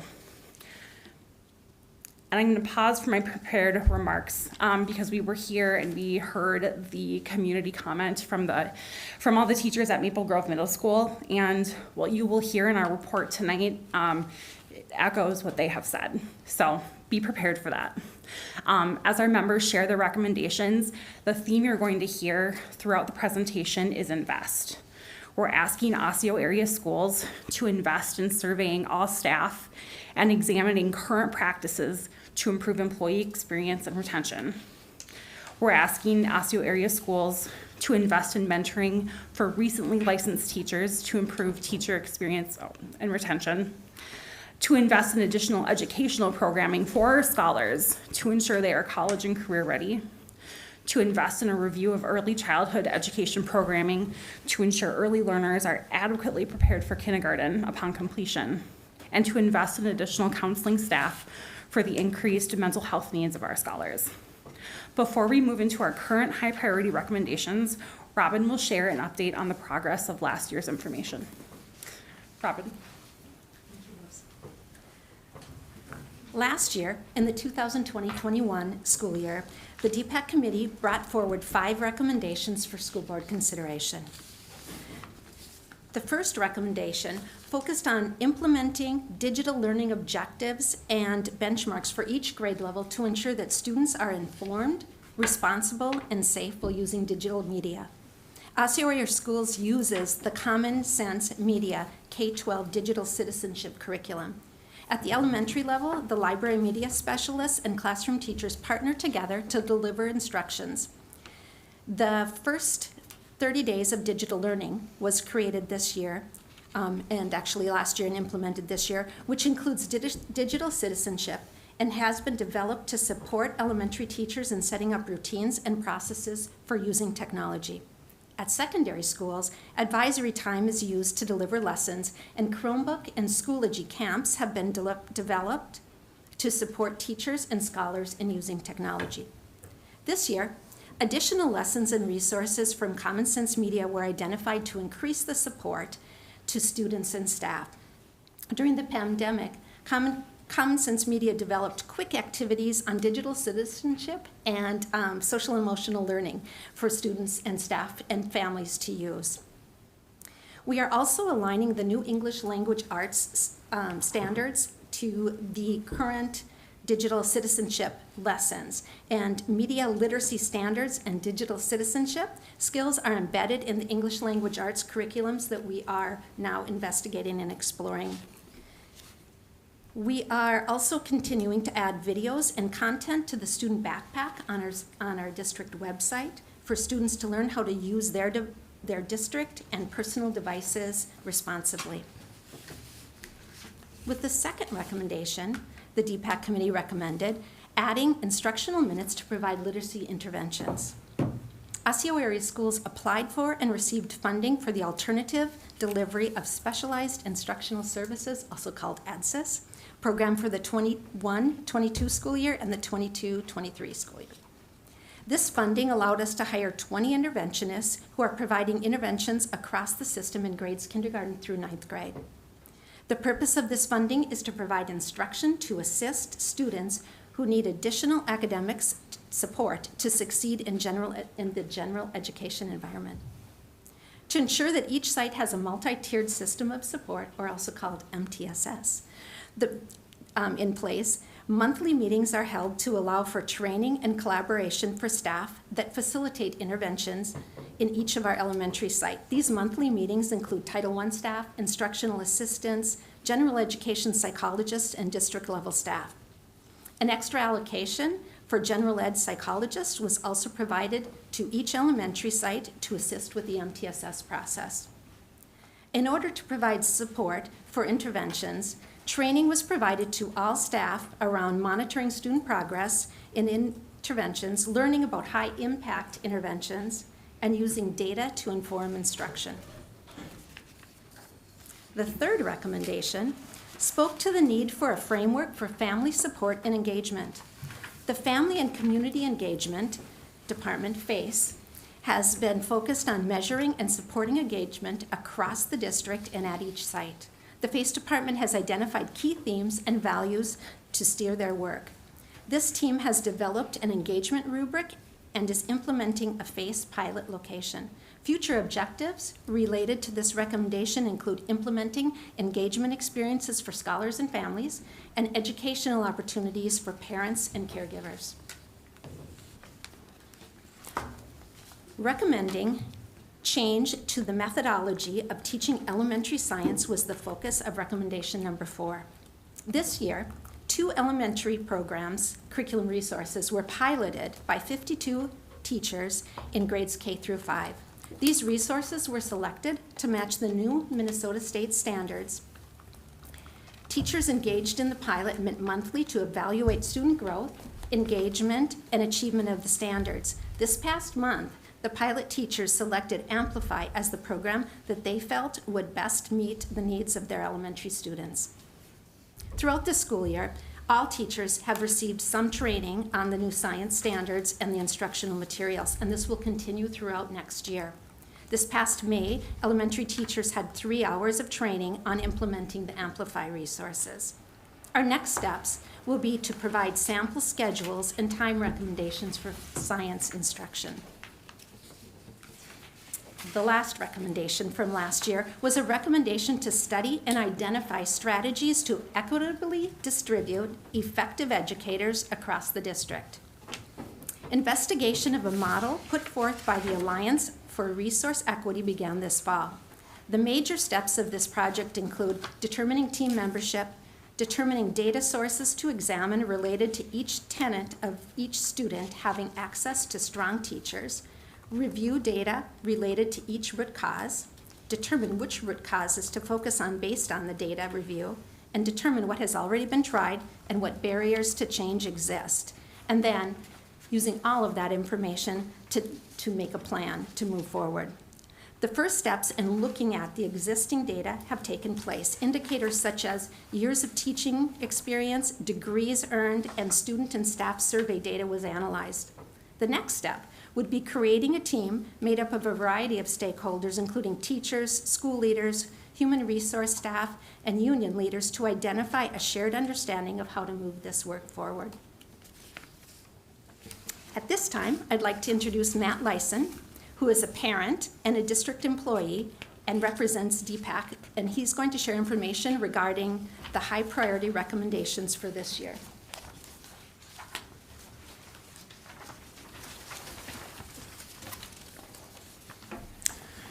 Good evening.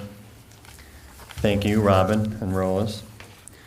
And thank you to our school board members, Superintendent McIntyre, and cabinet members for your time and for your service to the families of District 279. I am representing the Program Assessment and Review Subcommittee as a parent of an Elm Creek Elementary student and an Osseo Middle School student.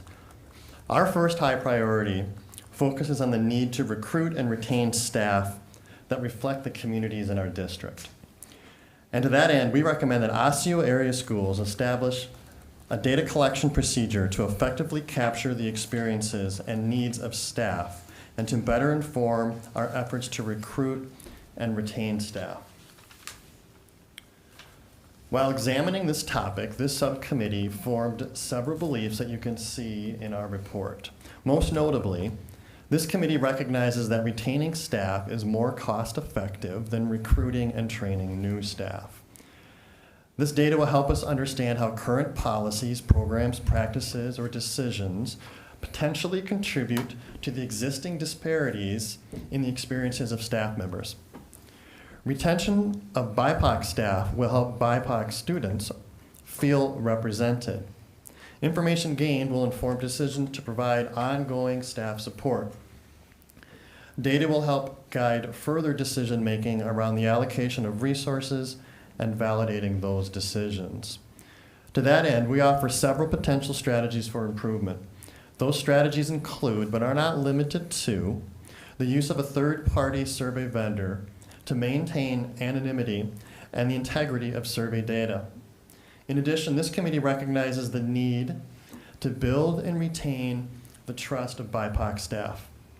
Data is needed to make change, but buy-in is needed from both staff and leadership in order for that data to be collected and to affect change. Our second high priority recommendation re-examines the need for online high school courses that are accessible to students across the district, regardless of where they are currently enrolled. This recommendation echoes the 2020 report from this committee that called for Osseo area schools to expand and enhance district-wide opportunities for all secondary students. While examining this topic, this subcommittee formed several beliefs that you can see in our report. Most notably, online learning opportunities increase exploratory opportunities for students and enhance their school experience. We believe that when students pursue online opportunities outside of Osseo area schools, those students are spending more for those outside courses. We would like to ensure that our classes offer a guaranteed and viable curriculum that is aligned with our current courses to maintain the quality of the class experience and to ensure that these courses are offered equitably to all of our students. Most importantly, we believe that students should have access to online courses regardless of their current school location. Some courses may not tally or have enough registered students at just one site, but when combined with tally numbers at our other high schools, the courses become viable options for students and for teachers. Again, we offer several strategies for improvement. Those strategies include, but are not limited to, reducing dependency on outside sources, on sources outside of Osseo area schools for course offerings. In addition, because these courses could include students from different schools within our system, we should explore offering them asynchronously in order to provide flexibility and to accommodate these students' schedules. At this time, I would like to introduce our Deepak Vice Chair and parent, Melody Brinkley, to continue our presentation. Thank you.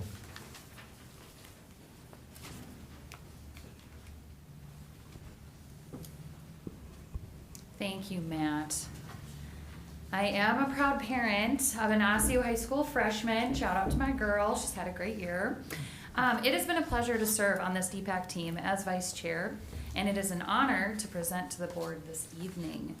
Our third recommendation is to increase support for new teachers to our district by expanding our existing district mentorship programming and aligning the current 3 mentorship tracks for more cohesion district-wide.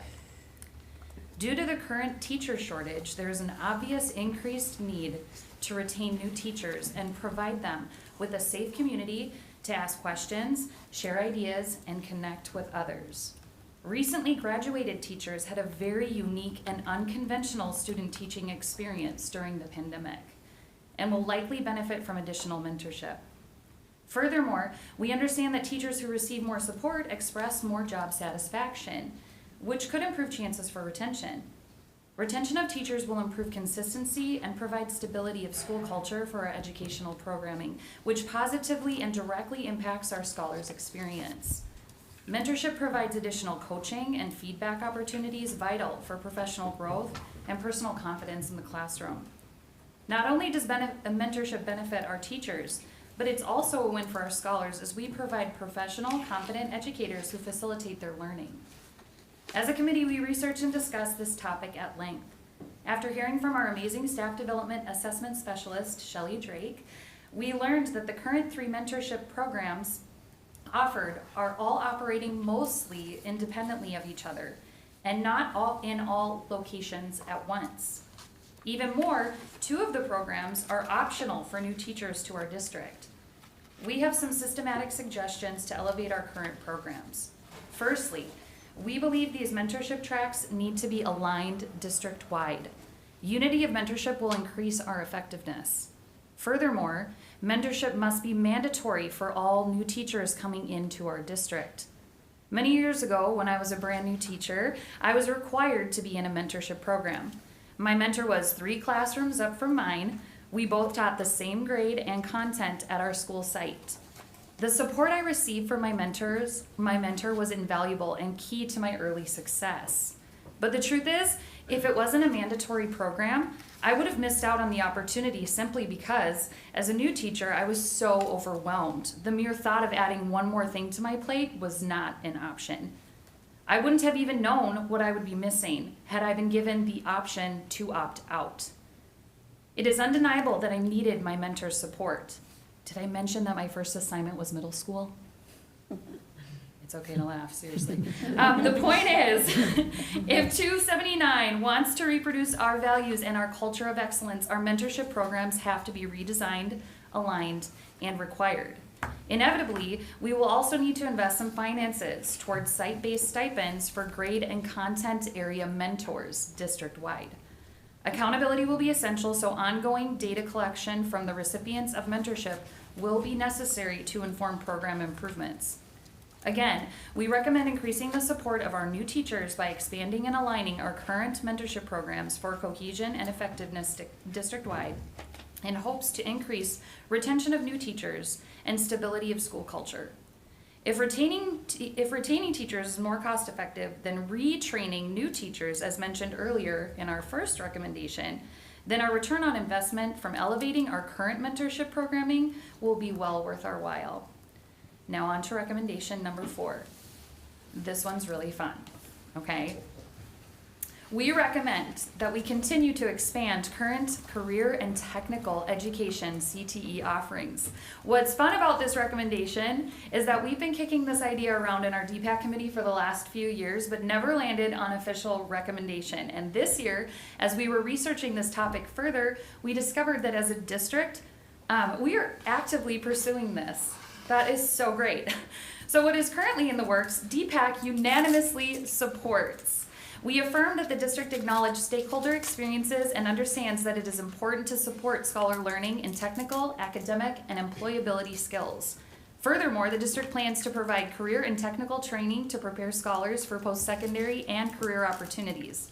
This could mitigate reduction in enrollment due to scholars looking to pursue this type of programming elsewhere. Strategically, pursuing the career and technical education pathway plan presented by the CTE programming work group is wise. As a committee, we support the intentional creation and implementation of a CTE marketing plan that communicates directly with students, families, and the community at large. We have observed that scholars' voices are already being heard and recommend that annual feedback is collected for continuous improvement. As CTE pathways are being built out and refined, partnering with future employers to on-ramp our students from these programs is very exciting. Thank you for all your efforts in this endeavor. And at this time, I would like to introduce Hasit Parmar, parent of a district scholar And if you thought recommendation 4 was exciting, which it obviously was, wait until you hear recommendation number 5.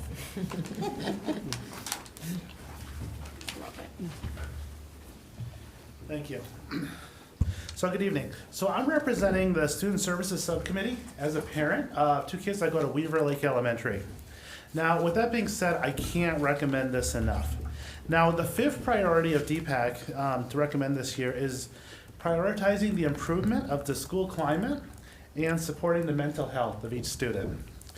The rationale for our strategy is based upon research that indicates that school mental health problems are still grossly understaffed. Furthermore, like the COVID-19, the pandemic, it's impacted the mental health of the staff, of students, staff, kind of everybody, which you've kind of seen. Review of literature indicates that the benefits of investing in mental health services are clear. Right? Schools with services see improved attendance scores, better academic achievement, higher graduation rates, as well as lower rates of suspension, expulsion, and other disciplinary actions. Data shows that the presence of school-based mental health providers not only improves the outcome of students, but it also improves the outcome of student safety. Now, we recommend an increase of student counseling allocation at each level, with a minimum of 1 full-time counselor at each elementary school and a counselor for every 400 students at the secondary level. Now, the purpose of this is to impact the student mental health and services, like I mentioned. We have included strategies for measuring the impact of change in our areas of interest, including student mental health and scores. These efforts could include the following. So we could have a third-party evaluation to measure the implementation and outcomes of positive behavior interventions and support, like the FBIS framework. Now we could align, or PBIS framework, I'm sorry. Now, aligning PBIS and student handbook expectations at some sites with the goal of creating clarity and cohesiveness. Ensuring consistency in incident reports across classrooms and sites, and analyzing the incident data to create a baseline for future measures for the improvement of interventions such as an increase in student counselor allocation. Auditing the current response to incidents with the purpose of designing an effective response framework that includes parents and positively impacts school culture and safety. Explore how our district is partnering with parents to help create a more positive and safe student environment. If we dedicate full-time counselors to our elementary schools, students would have more opportunities to connect, build relationships, and trust. Students need mental health support, and we get them at an earlier level, right? So it's earlier intervention. Thank you so much for your time and consideration and providing the opportunity for us citizens like me to speak. Now, with that, I'd like to introduce our next DPAC member, Marty Cohen, who's a parent representative who's going to speak on the last 2 recommendations. Thanks.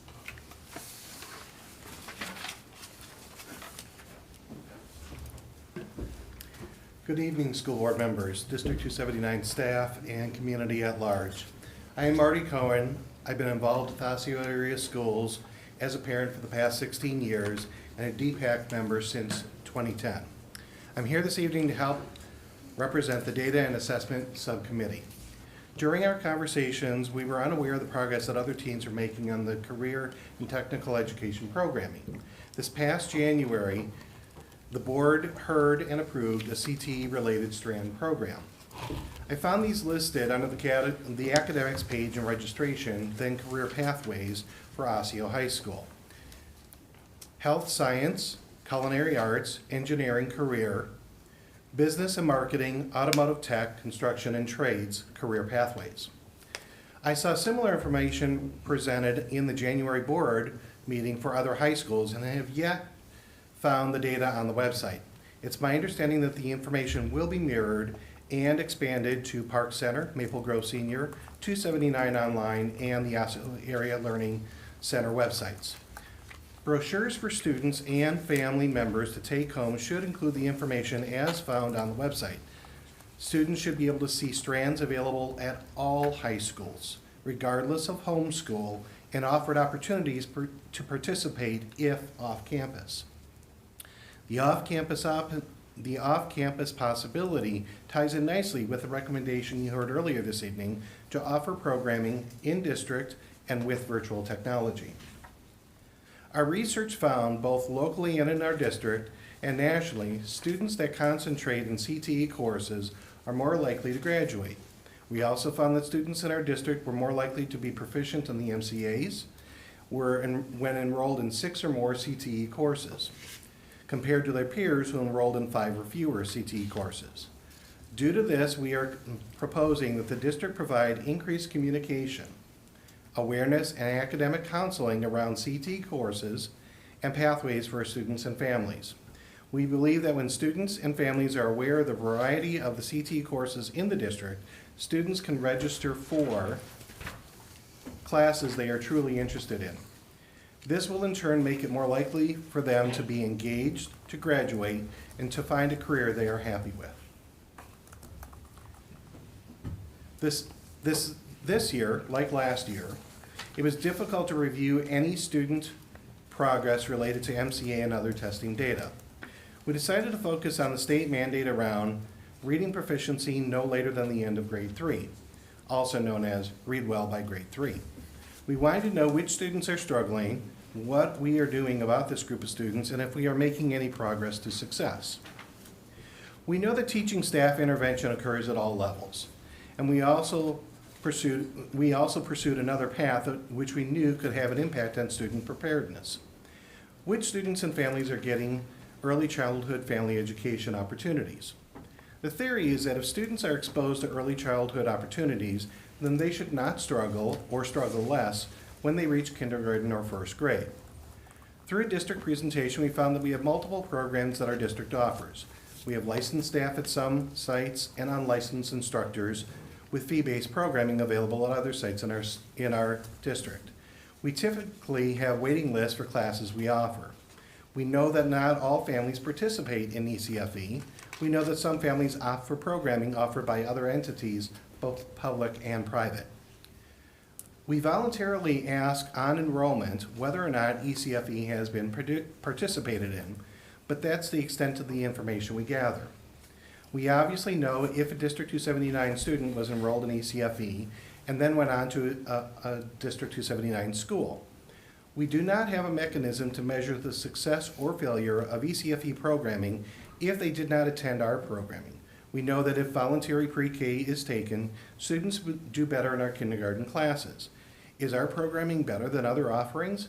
We do not know. We know that if pre-K is taken, students do better than if no pre-K is taken. We would say that this has a positive effect on kindergarten preparedness and ultimately read well by grade 3. We would like to understand if any of the programs, paid or unpaid, are better at preparing our students for kindergarten. We'd like to know if where our pre-K offerings are available impacts the number of families that participate in our programs. We want to ensure that there are no barriers to access, no matter where in the district the family comes from. We recommend a comprehensive review of early childhood offerings to determine if social economic factors are playing a role and if programs are effective in preparing our students for kindergarten and to read well by 3rd grade. I now introduce you to Becky Ramsey, who will speak to our last recommendation, and I thank you.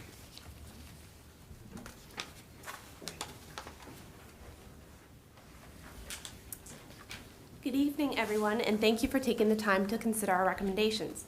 My name is Becky Ramsey, and I have a 4th grader and a kindergartner here in the district at Rice Lake Elementary.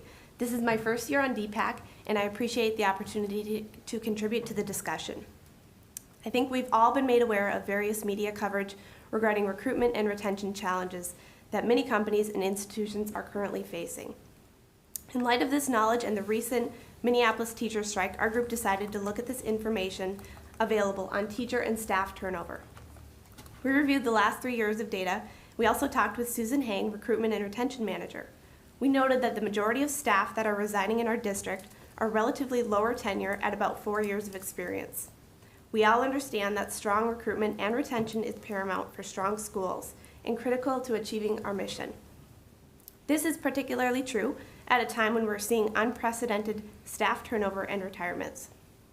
Although the exit data we viewed is limited in terms of capturing why teachers and staff are leaving, we do know based on the discussions with Susan that many ESPs departed because of the onboarding process and lack of professional development. Due to the lack of data available, we're recommending a third-party comprehensive review to better understand why teachers are departing from our district. We would also recommend assessing if the current staff stakeholder survey can be revised in order to collect more qualitative data to better understand the needs of staffs and ensure that these needs are being addressed. Additionally, we would recommend assessing if there is a need for a separate forum, such as a focus group, to better capture the thoughts and the needs of staff. We understand that the current stakeholder survey is more quantitative focused. Another aspect of our recommendation for the review is to consider an expansion of the onboarding process and mentoring programs for teachers and ESPs. There's a lot of data and research that link retention to strong onboarding and mentorship programs. We think this is an area of particular interest given the feedback from Susan and the fact that many of the turnover data we looked at were related to staff with low levels of tenure. Additional strategies for improvement include providing additional professional development for ESPs, increasing behavior and mental health support for teachers and staff, and increased support from staff administration. I'll now turn it back to Rose for closing.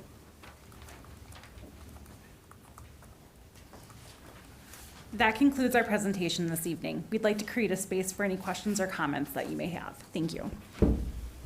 Thank you so much for this. Was a great presentation. I always look forward to this. Does anyone have any questions or clarifications? I'll start with Director Grady.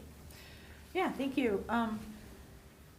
So I love all the suggestions, and thank you so much for bringing that work forward and pushing us forward. I'm particularly, excuse me, interested in the one counselor for every 400 students, and I see that you have that grounded in a recommendation. I think it was the ACLU, was it 250 students per counselor? Do we have the data of what that looks like at each site, building site?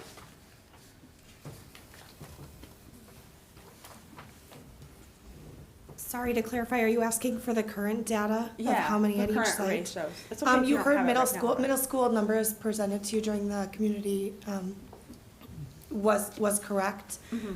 It does differ, so there's an allocation that's provided by the district, and then of course we know there's differences from site to site. I will be able to provide that to you, but I'm unable to recite it for you today. Okay, yeah, no, that's fine. I'm just trying to compare where we're at and where we want to go.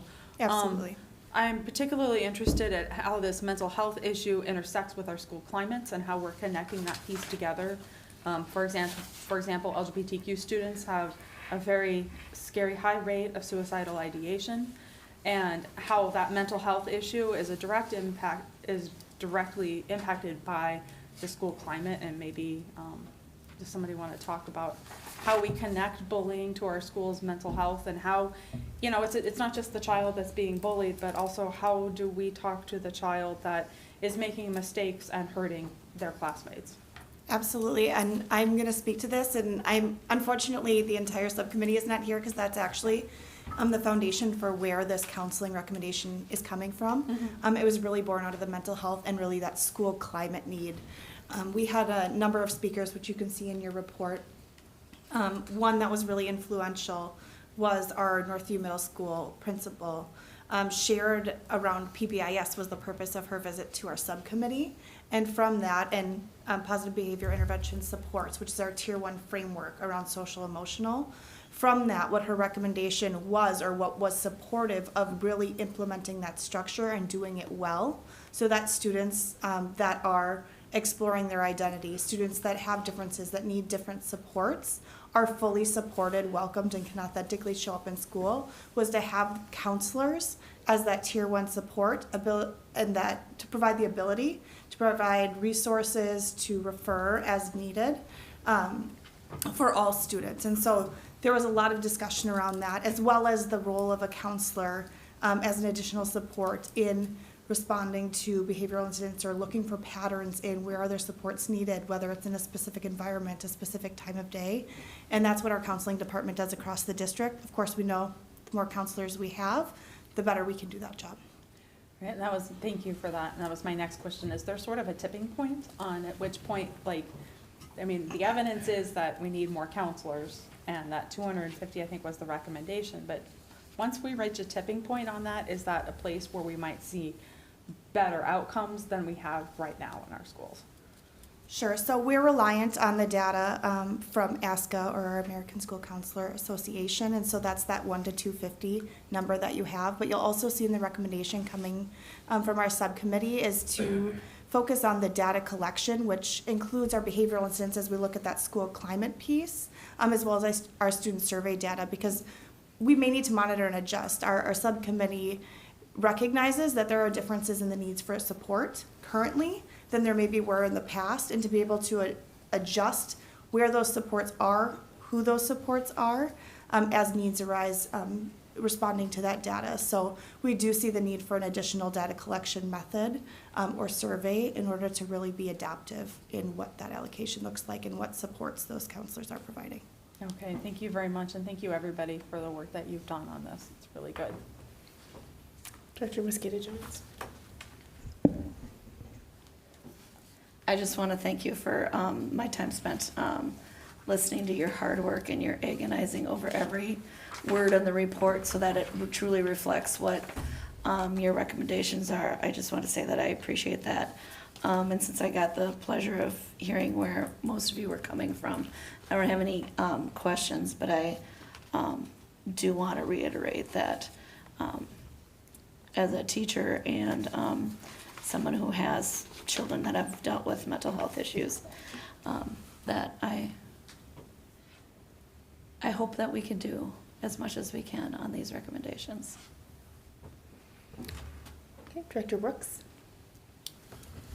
Yeah, I first just want to say thank you to everyone here representing Deepak and everyone that wasn't able to make it. I have such huge respect and admiration for Deepak members because you get to do a lot of the heavy lifting that as a board we don't get to do.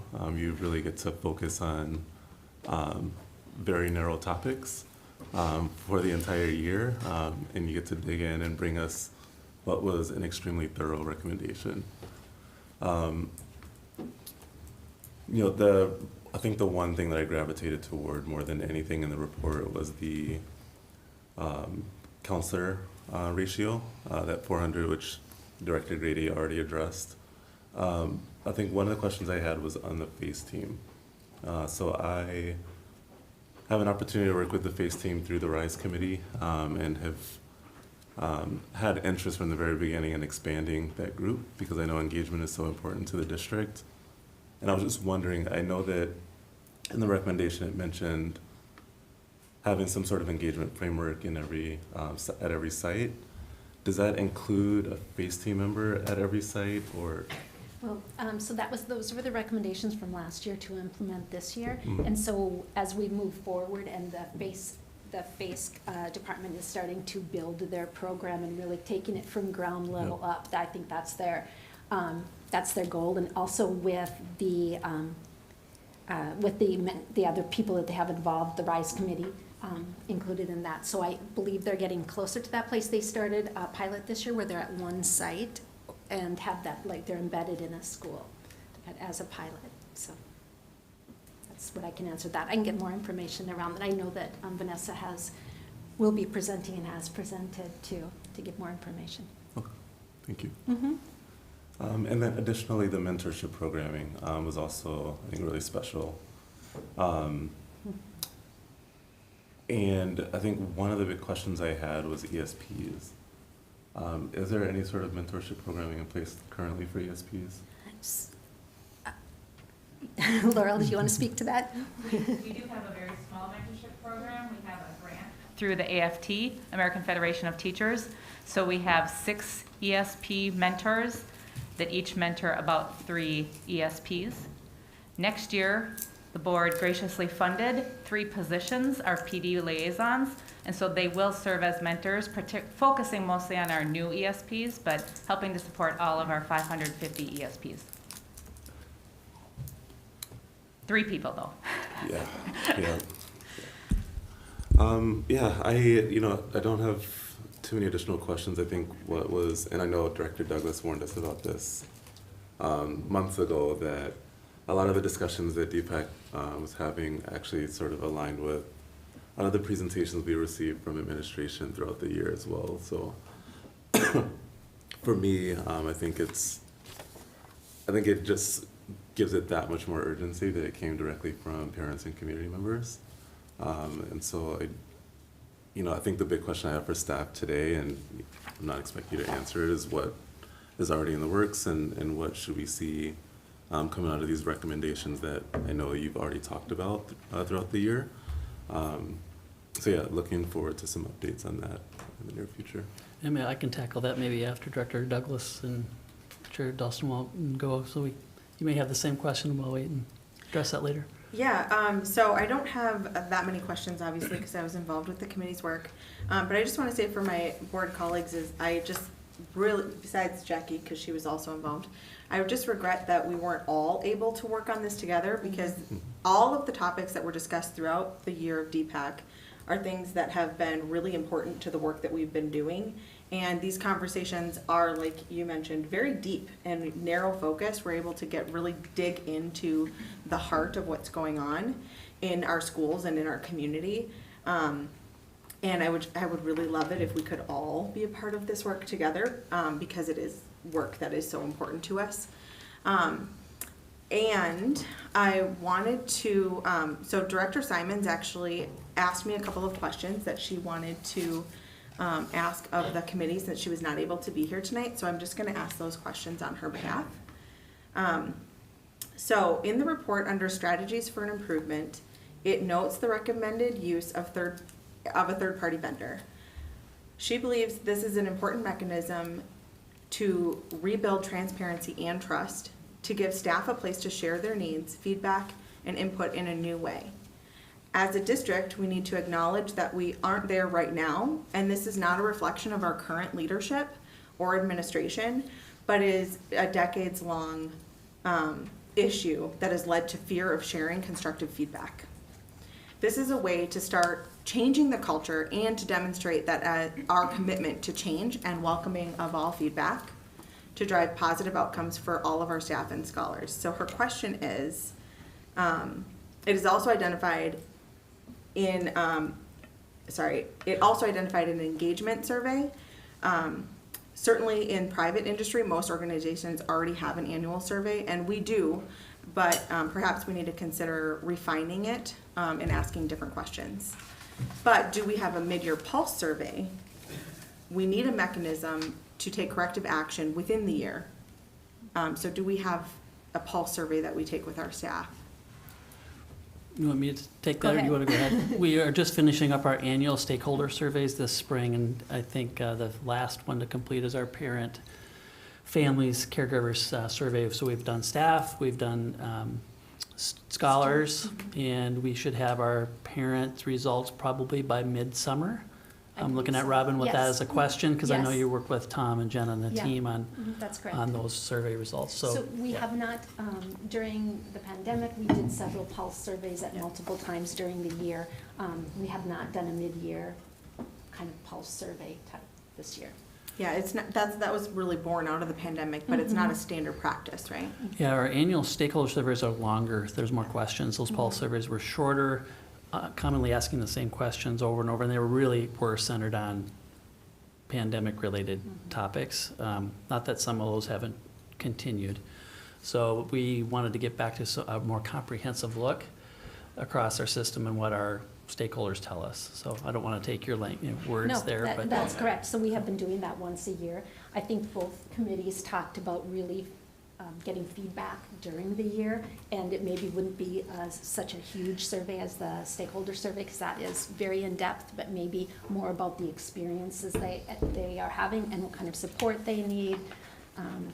I talked with people from HR this morning and talked about what do we do, how do we know how we recruited people, how do we know why they came to us, and we ask them. So we have that kind of conversation. Also, we have feedback, qualitative feedback, but we don't necessarily have the quantitative feedback that gives us that information. Yeah, from my perspective, some of the things that we hear a lot about are mental health and behavior issues, both from the teacher standpoint and the scholar standpoint, and really having a pulse on what's happening mid-year so that we can implement different strategies, I think would be really beneficial to both our teachers and our students in those situations. She has one other question on recommendation 5. In the full report, the recommendation mentions engaging students and staff, but did not include parents. Did the committee discuss the role of parents in the work, considering parental consent and notification in areas of mental health and behavior? In strategies for improvement, an audit of PBIS and its outcomes and effectiveness was identified. Specifically called out was auditing consistency in incident reporting, as well as auditing the response. Additional partnering with parents to create a positive and safe culture was identified. Can the committee add more insight as to the concerns or discussions that led to these suggestions? Over the course of the year, behavioral incidents and concerns of repeat incidents has been a high feedback item across the district at all levels by parents and staff.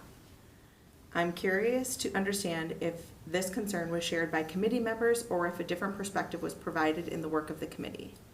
Did the committee examine incident data, and can a copy of this be provided to the board, as we have not received incident reporting? I'm going to do my best to answer as many of those questions as possible. So, like you had said, I think that the best place to start is around yes. The discussions were around parents' involvement in when an incident occurs in a school. When is a parent involved and how are they involved? And how is their voice heard in that response or the outcome of that? And so there were a lot of deep conversations in many different ways. The parents of the committee brought personal stories that I won't share tonight that really led us to the recommendation that you have before you. So some of the pieces I want to put in front of you, I think someone said it earlier, was not just around the student that was initially harmed in any given incident or the student doing the harm, but also around the bystanders. And that was something that was showing up a lot. And as you heard us speak to school climate, it was around how do we involve parents or help parents understand what their child may have witnessed, what they may have secondhand knowledge of throughout a school day that they're bringing home with them, and help them process through that, and what supports have been implemented. Because another piece that came up in our discussions frequently is just parents and committee members not being aware of what was being done, what supports are already available and in place. So it was a really multifaceted conversation as an indirect way to answer that. But that's where those concerns came from. And then really trying to standardize that and have a consistent understanding across. So when an incident occurs, what type of incident was it? Who do we need to involve? What does that parent involvement look like? And how do we involve more than just reporting to the parent, but really involving our families in that response and support of students, both doing the harm, students being harmed, and those that are witnessing harm in any situation. Yeah, you know, I think that it would be really valuable for the board to have some report of the incidences that we're seeing and the level of severity of them. One thing that, I mean, we heard it a lot here tonight with the teachers that spoke, is that they're seeing a lot of behaviors, and some of them had mentioned that they're escalating.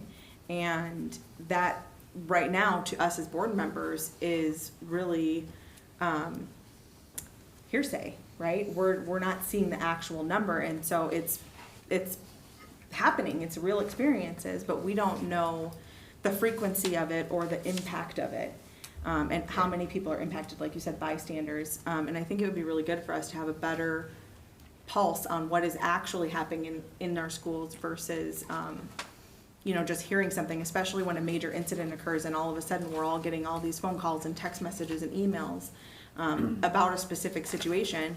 And sometimes we're not all getting that information, right? Maybe just a particular board member is receiving that information, and so it's not even consistent for us. And that will help us inform us so that we can make better decisions about how we resolve these problems. So I would just ask that we have maybe targeted work around those concerns that we have in our district. So just to clarify, you're asking for targeted work around bullying or the reporting of bullying? The reporting of bullying incidences and then what we do about it. All of it. So next month, as you know, as we've been planning our calendar, is that presentation on June 7th. Thank you. That's the short response. You'll get more details on that, but we've been planning that for some time. Because we wanted to wait till the end of the school year so we had all the comprehensive information from the entirety of the school year. Thank you. I just want to echo what my colleague said. There's a lot of enthusiasm. There always is with Deepak, and I really appreciate the recommendations. I think it kind of grounds us as a board, and it validates some of the work that we have been doing with our strategic planning and some other things that come up. And so I very much support these, and I just want to do them all right now. I do think, when it comes to surveying and data collection, I very much support that, what Director Simon said. I just think we always have to, then what do we do with it, right? I mean, that's the thing. I mean, just being positioned to and really thoughtful about, because you can survey, but if there's not going to be the change, or if there's not going to, if we're not going to do anything, people, I mean, they're already, I think, exhausted probably with surveys, but I really do like the staff, to really hear from our staff and their needs. All these recommendations I very much support. I don't know if you're going to talk about this, Superintendent McIntyre, but I was interested in the CTE recommendation, because that's something that I know we've been working on and kind of formulating what that is. So. Well, I can tackle that one first. So as you all know, that's phase 2 of our Building a Better Future work. And so we're still, studying and analyzing that and costing out potential options for a variety of those 8 strands that you supported earlier in the year. And that comes after our current operating and technology levy work. And I did want to point that out because there's been lots of conversation tonight about investing in more support staff. And one of our challenges is we did invest, nearly $10 million with our second ESSER's COVID funding, which was one-time money. So that goes away, and our current operating campaign is really meant to sustain and continue with those efforts, and hopefully even add to those things. So I also want to thank. I should start with thanking the committee as well. Great work. I love the effort to align with so many of the other efforts that we've identified as high priority initiatives in our system. And maybe that gets to your question, Chair Dawson-Walton, about what do we do with these. Like all of our committees, we take those recommendations in and we begin to prioritize, because there's many, if you add up all of the 15 plus committees, they all have recommendations. And how do we begin to prioritize what's high priority district-wide initiatives, what are department level initiatives. And we continue to work towards, now that we have our strategic plan in place, create that 3-year operational plan that begins to map out when are we learning about those things, when are we implementing and moving those through that cycle. I did want to mention too the efforts around, there's lots of conversations around counseling tonight, and I'm really proud of our school counselors and our comprehensive student support system. Social workers, psychologists, mental health practitioners, school nurses. It's a lot of different support roles, and we all aspire to lower ratios for all those groups. And so that's hopefully, that is something we're all working towards, because it's an amazing team that we have here that work across disciplines in a support role around a lot of topics we heard about tonight. So I know we heard about counselors specifically, and there's so many others that work in concert with our counselors in tandem to really provide the level of support that has been challenging, no doubt. So we've seen a change there, and we're really unpacking how do we do even better work around identifying how to meet those needs that you all identified. So I think our committee did a great job identifying and aligning everywhere from early childhood to our career in tech ed. That's a wide continuum, and really highlighting the importance of all those areas that can make an impact on our results, because in the end we're trying to attain better results. And I know it touched a lot of different departments. It made me think of our curriculum team, our human resources team, so many our student services team, our career and tech ed team, just so many different collaborative efforts that are going to happen here. So I'll just finish my comments by saying once again, thank you. I know it was a lot of work to kind of focus all the things that you looked at and studied and get them into some concise recommendations. And I know you took a little extra time to make sure it was where you wanted it to be before you came here and shared them. And I appreciate those extra efforts. And I don't think we can say that enough. So with that, I'll turn it back to you. All right, well, thank you so much. Oh, sorry, go ahead. I had just one more thing. I was also really interested in this culture and needs assessment. the survey for staff. I know that culture is something that comes up consistently, whether that's in one-on-one conversations or with the board. And, you know, I had an opportunity last week to, you know, participate in the interviews, the mock interviews at Park Center. And I snuck in a question with every single one of the scholars, and I asked them, you know, what's your favorite thing about attending Park Center, and then what's one thing that absolutely needs to be fixed. And the one thing that they were consistent on both answers, every single one of them, but the one thing that they all valued the most was the diversity of the school, you know, their peers, teachers, etc. And I know that, you know, BIPOC, the recruitment of BIPOC teachers and retention comes up, I think, it seems like in every DPAC report, and comes up often with the board. And,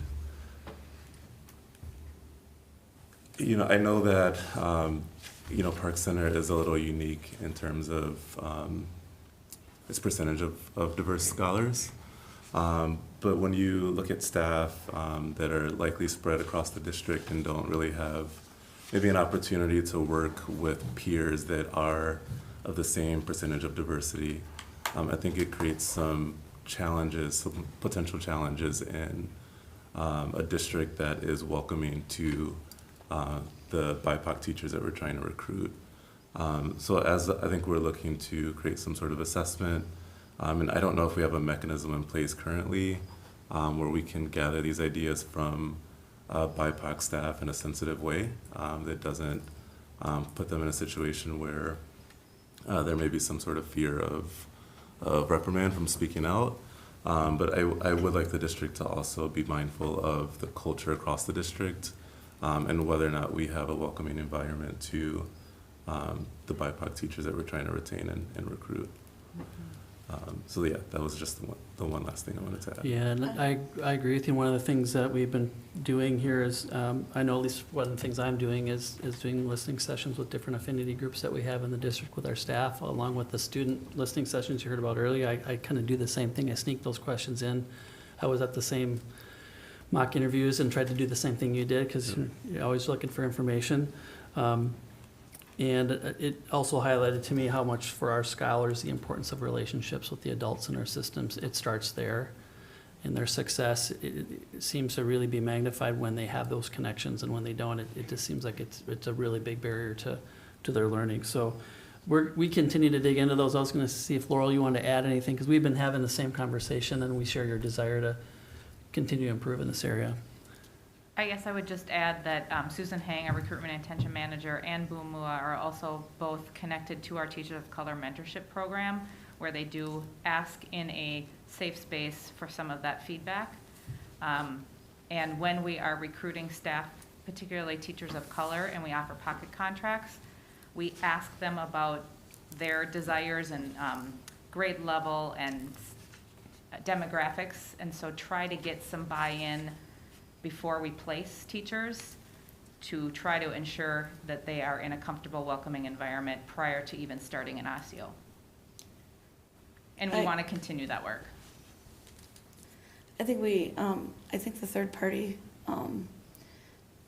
piece is really important here, and I think even though we offer safe spaces, some of us don't feel safe even in those safe spaces because we don't know where that information is going to go when it comes from within the district. And even in surveys, so they'll send a survey to me and they'll have me pick my school, and then they'll have me pick my position. For 10 years I was the only one in that position. So if you look at the survey results, you know it's me. I'm easily identified. So there are some things that I think we need to really be careful when we're talking about surveys, particularly with staff of color who have had negative experiences in life and in our district. How are we going to make that truly a safe space? Intentions are great. Getting past decades of mistrust is a whole nother story. That's just my little 2 cents on that. All right. Thank you so much, Deepak, for Thank you. being here tonight. Okay, the next agenda item is a consent agenda. Board members, are there any items you would like to remove for separate consideration? Is there a motion to approve the consent agenda as printed? So moved. Is there a second? Second. Motion by Director Douglas, second by Director Brooks. Sorry, I'm like, to approve the consent agenda. Is there any discussion? All in favor say aye. Aye. All opposed nay. Motion passes 5-0. The first action item this evening is approval of the terms and conditions with teachers. Laurel Anderson, Executive Director of Human Resources, will provide the information. Good evening, Chair Dawson-Walton, school board members, Superintendent McIntyre. I'm thrilled to announce that on the agenda this evening for school board action is a recommendation for approval of the terms and conditions for teachers effective July 1, 2021 through June 30th, 2023. The teacher group consists of 1,632 outstanding employees comprised of licensed educators working hard every day to provide educational services and support to our students. The new agreement contains language that reflects current district practices, as well as additional provisions that serve to support our district mission and strategic priorities. Salary schedule changes made in year 2 reflect a mutual effort to attract, recruit, and retain high-quality teachers. School board members have had the opportunity to review the proposed changes to the provisions contained in the terms and conditions, to ask questions, dialogue about the new provisions, and to consider financial implications. Specific details regarding the agreed-upon changes are outlined in the memo included in the meeting packet for tonight. The new contract provisions fall within the financial parameters set for the board for the 2021-2023 contract term. It is the superintendent's and my recommendation that you approve the teacher contract presented to you this evening. Thank you. Thank you.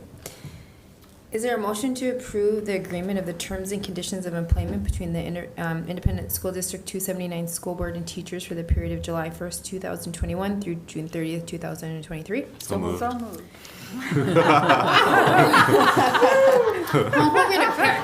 Is there a second? Second. Moved and Teacher, seconded. okay. Motion by Director Mosquito John, seconded by Director Brooks. Is there any discussion? Thank you. Thank you, Laurel Anderson and your entire team, Kelly Wilson, Paul Terry, and everybody at the union for working really hard to meet everybody's needs, even though our schools are severely underfunded. So thank you. Please contact your legislators, please. Chair Dawson-Walton, can I just add a similar sentiment, but I really want to thank Education Minnesota, your leadership, and the members of your team that were on the negotiations team, along with Laurel, Joel, and our district team. This doesn't happen by accident, and the strong relational trust and foundation that we have to work through the process and to come to an agreement, I'm just really proud of that collaborative partnership. So thank you. And I would like to echo that. I think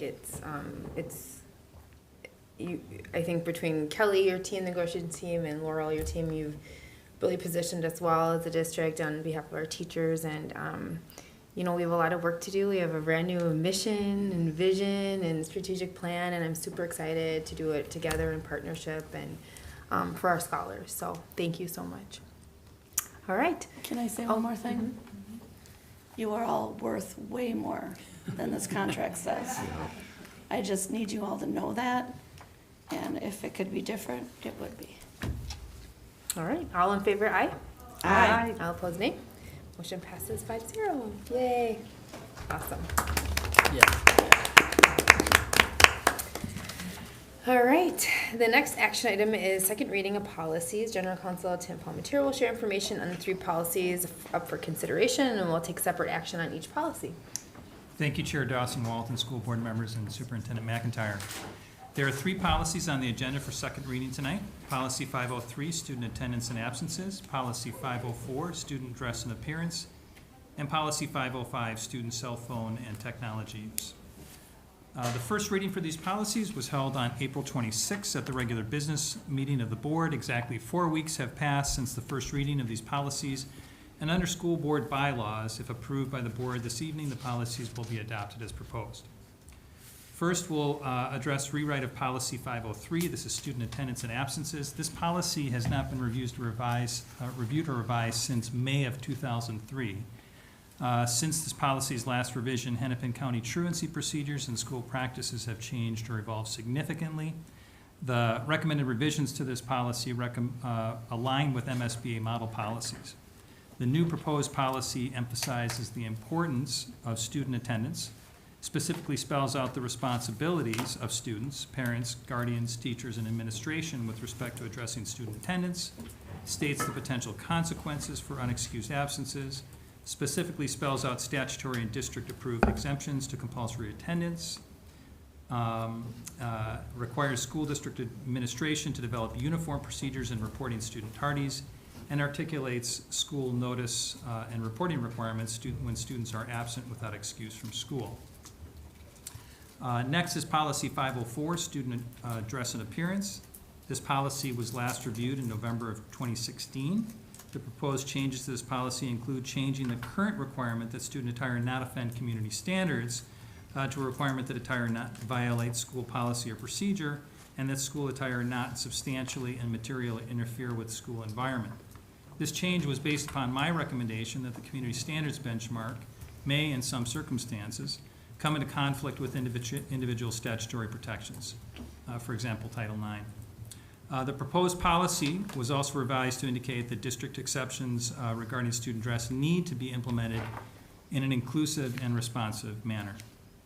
And then lastly, policy 504 or 505, student cell phone and technology use is recommended for very minor change. This policy was last reviewed in November 2019. The only material proposed changes to this policy include an additional expectation that students are prohibited from using personal electronic devices when operating motor vehicles on school property. This is also obviously consistent with state law. And adding a clarification that student electronic devices cannot be used in a manner that interferes with the safe operation of any school transportation. The current policy just indicates school bus operations. It's our recommendation that the board adopt the revised policies as amended. Okay, thank you.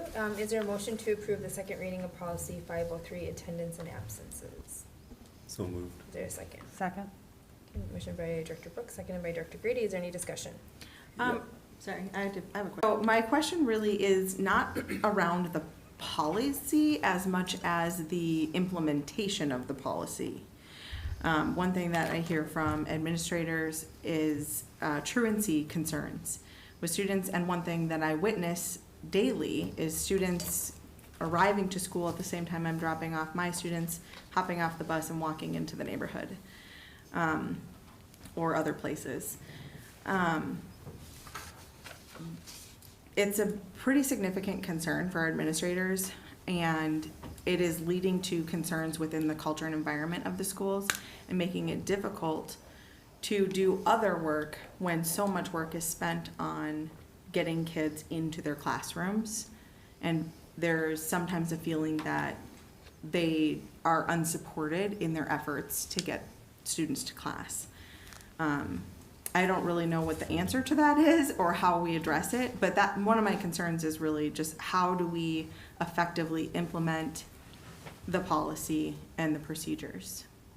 Yeah, I think that's an excellent point, and I certainly agree. There has been quite a bit of work that's been going on parallel to the policy adoption here. Anthony Paternis and Gerald Edwards and Katie Kimsey from the district have been working with building administrators to work on really the procedures, kind of the nuts and bolts. One of the things that you'll note in the policy is that we address uniform policies, because I think that kind of gets a little bit to what you're talking to as well, Director Douglas. But I can share that that is absolutely something that this policy per se doesn't tackle entirely, and there's definitely alignment on those concerns with both district and building administration as well. So I appreciate those remarks. Thank you. Yes, Tim. The question that I had is, I was wondering if you could speak to the stakeholder engagement process that went into these policies over the last month, and even maybe prior to that. So, so who was engaged, to what extent, that sort of thing. Yeah, well, I mean, obviously it comes forward to the policy committee. We have conversations in that space. This particular policy I also brought forward to our learning leader group.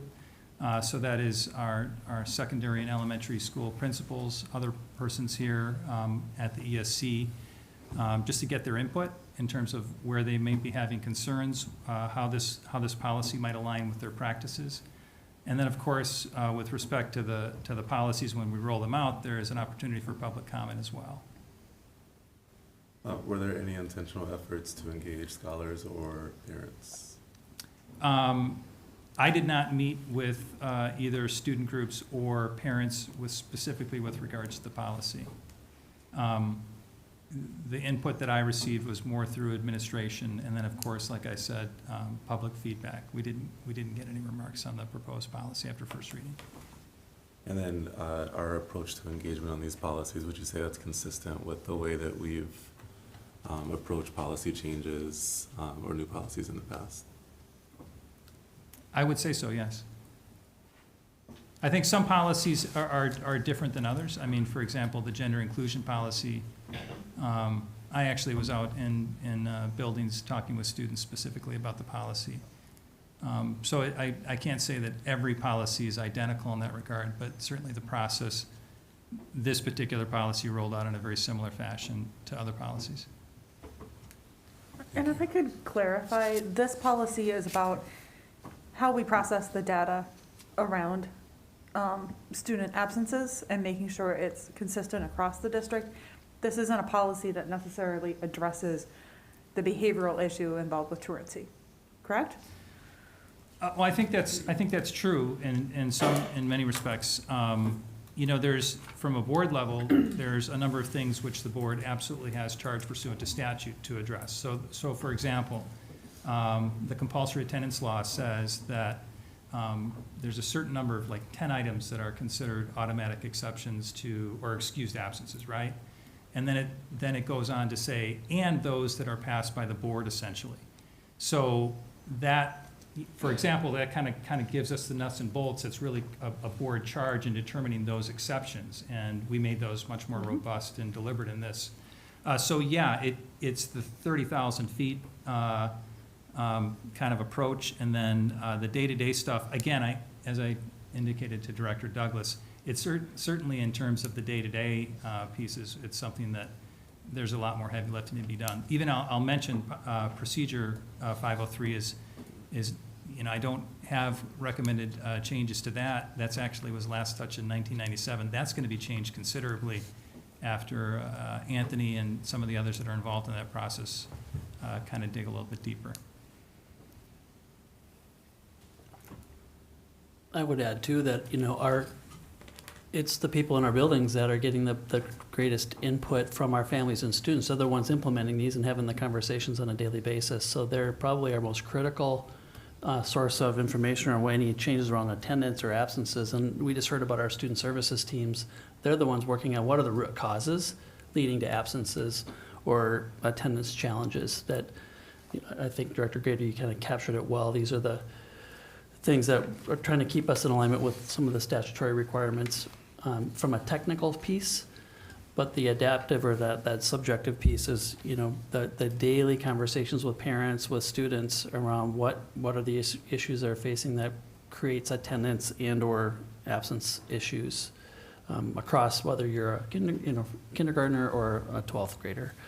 And we rely, you know, on those inputs, and then again, I think, Tim, to your point, your first reading was a month ago and allowed a month's time for any input out there, and I think it also gives us a chance to hear from some of our, like we mentioned earlier, counselors and others that are involved in the situations of families or students' lives where this has to get applied in what's the unique context around this. I know we had the other last thing I would add, I appreciate your question, Director Brooks, because I think what we are striving for is some consistency.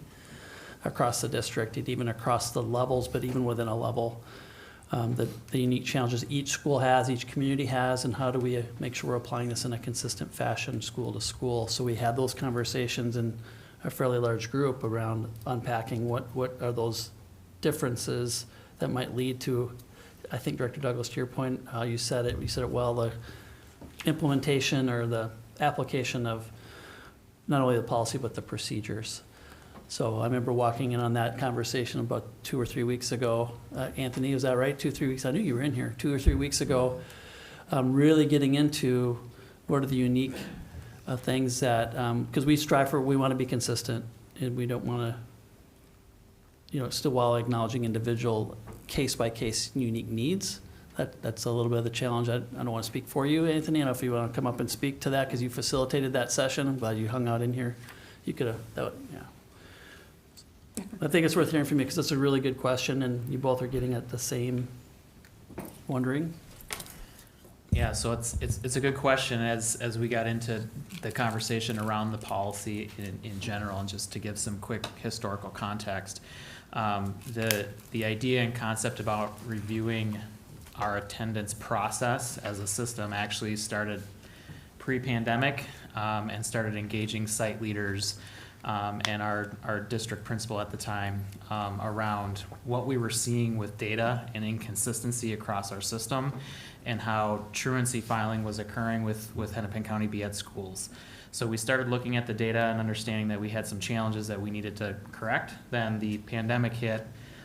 So, kind of going through that time period before we could really re-engage in the conversation, which has been happening in parallel with the policy as we've been navigating through. So the key and the core of the policy is to put the technical structures in place to build that consistency across our system.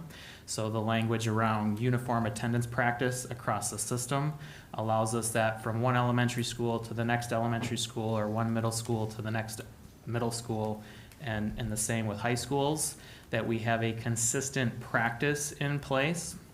And at the same time, we are working with all the site leaders around what is that consistent practice. And not to necessarily have the same practice K through 12, but what does that attendance practice look like at elementary? What does that attendance practice look like at middle school? And what does that attendance practice look like at the high school level? So we are well down the path of that to be able to roll out what the new procedure will be starting next school year, and making sure we have student handbooks and family handbooks updated and ready to go. And we're doing that in partnership with our school buildings, who are doing that day-to-day implementation and working and engaging with families and students as to the complexities that go into daily attendance practices as a system. Yeah, one thing I'll add, Director Brooks, I thought of this when Anthony was talking as well. I actually was in contact with Hennepin County B.Ed School as well with respect to the policy. One of the things that I became aware of in this process is that they were working very closely with the Bloomington Public Schools on revamping their policies as well. And Hennepin County, the representative, I can't remember the person's name that I spoke with, kind of directed me towards that policy as well as a good template. And we did actually, with respect to some components of our policy, borrow from what Bloomington was putting together as well.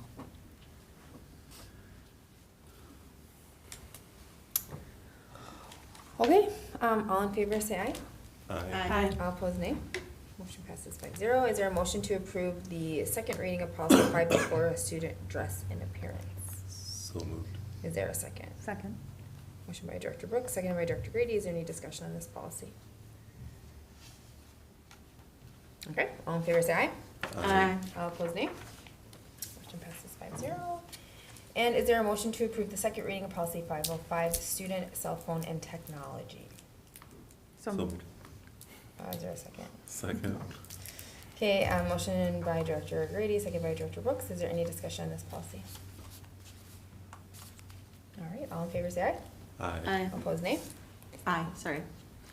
I was reading. Okay. All right, motion passes 5-0. All right, final action item gets to the district. Is there a motion to approve gifts to the district in the amount of $137,068.34? So moved. Is there a second? Second. Okay, motion by Director Douglas, seconded by Director Mosqueda Jones. Any discussion? Thank you. Thank you. Thank you, thank you. It's huge. All in favor, aye? Aye. Aye. All opposed, nay. Okay, motion passes 5-0. Okay, at this time, the board will be taking a brief recess and then reconvene in the forum room for a closed session. The session will be closed pursuant to Minnesota Statute 13D.03 for labor negotiations with management, personnel I through M, licensed coordinators, directors, and confidential managers, salary professionals, school executives, district general counsel, and principals. Is there a motion to recess the regular meeting for 10 minutes and reconvene in the forum room for a closed session? So moved. Is there a second? Second. Motion by Director Grady, second by Director Mosqueda Jones. All in favor, aye? Aye. All opposed, nay. Motion passes 5-0. Before we recess, I just want to acknowledge kind of what Superintendent McIntyre said. I just think words are really inadequate to describe what happened in Texas tonight, and my heart just goes out to the community and just everyone stay safe. So with that, the meeting is recessed at 8:42 p.m.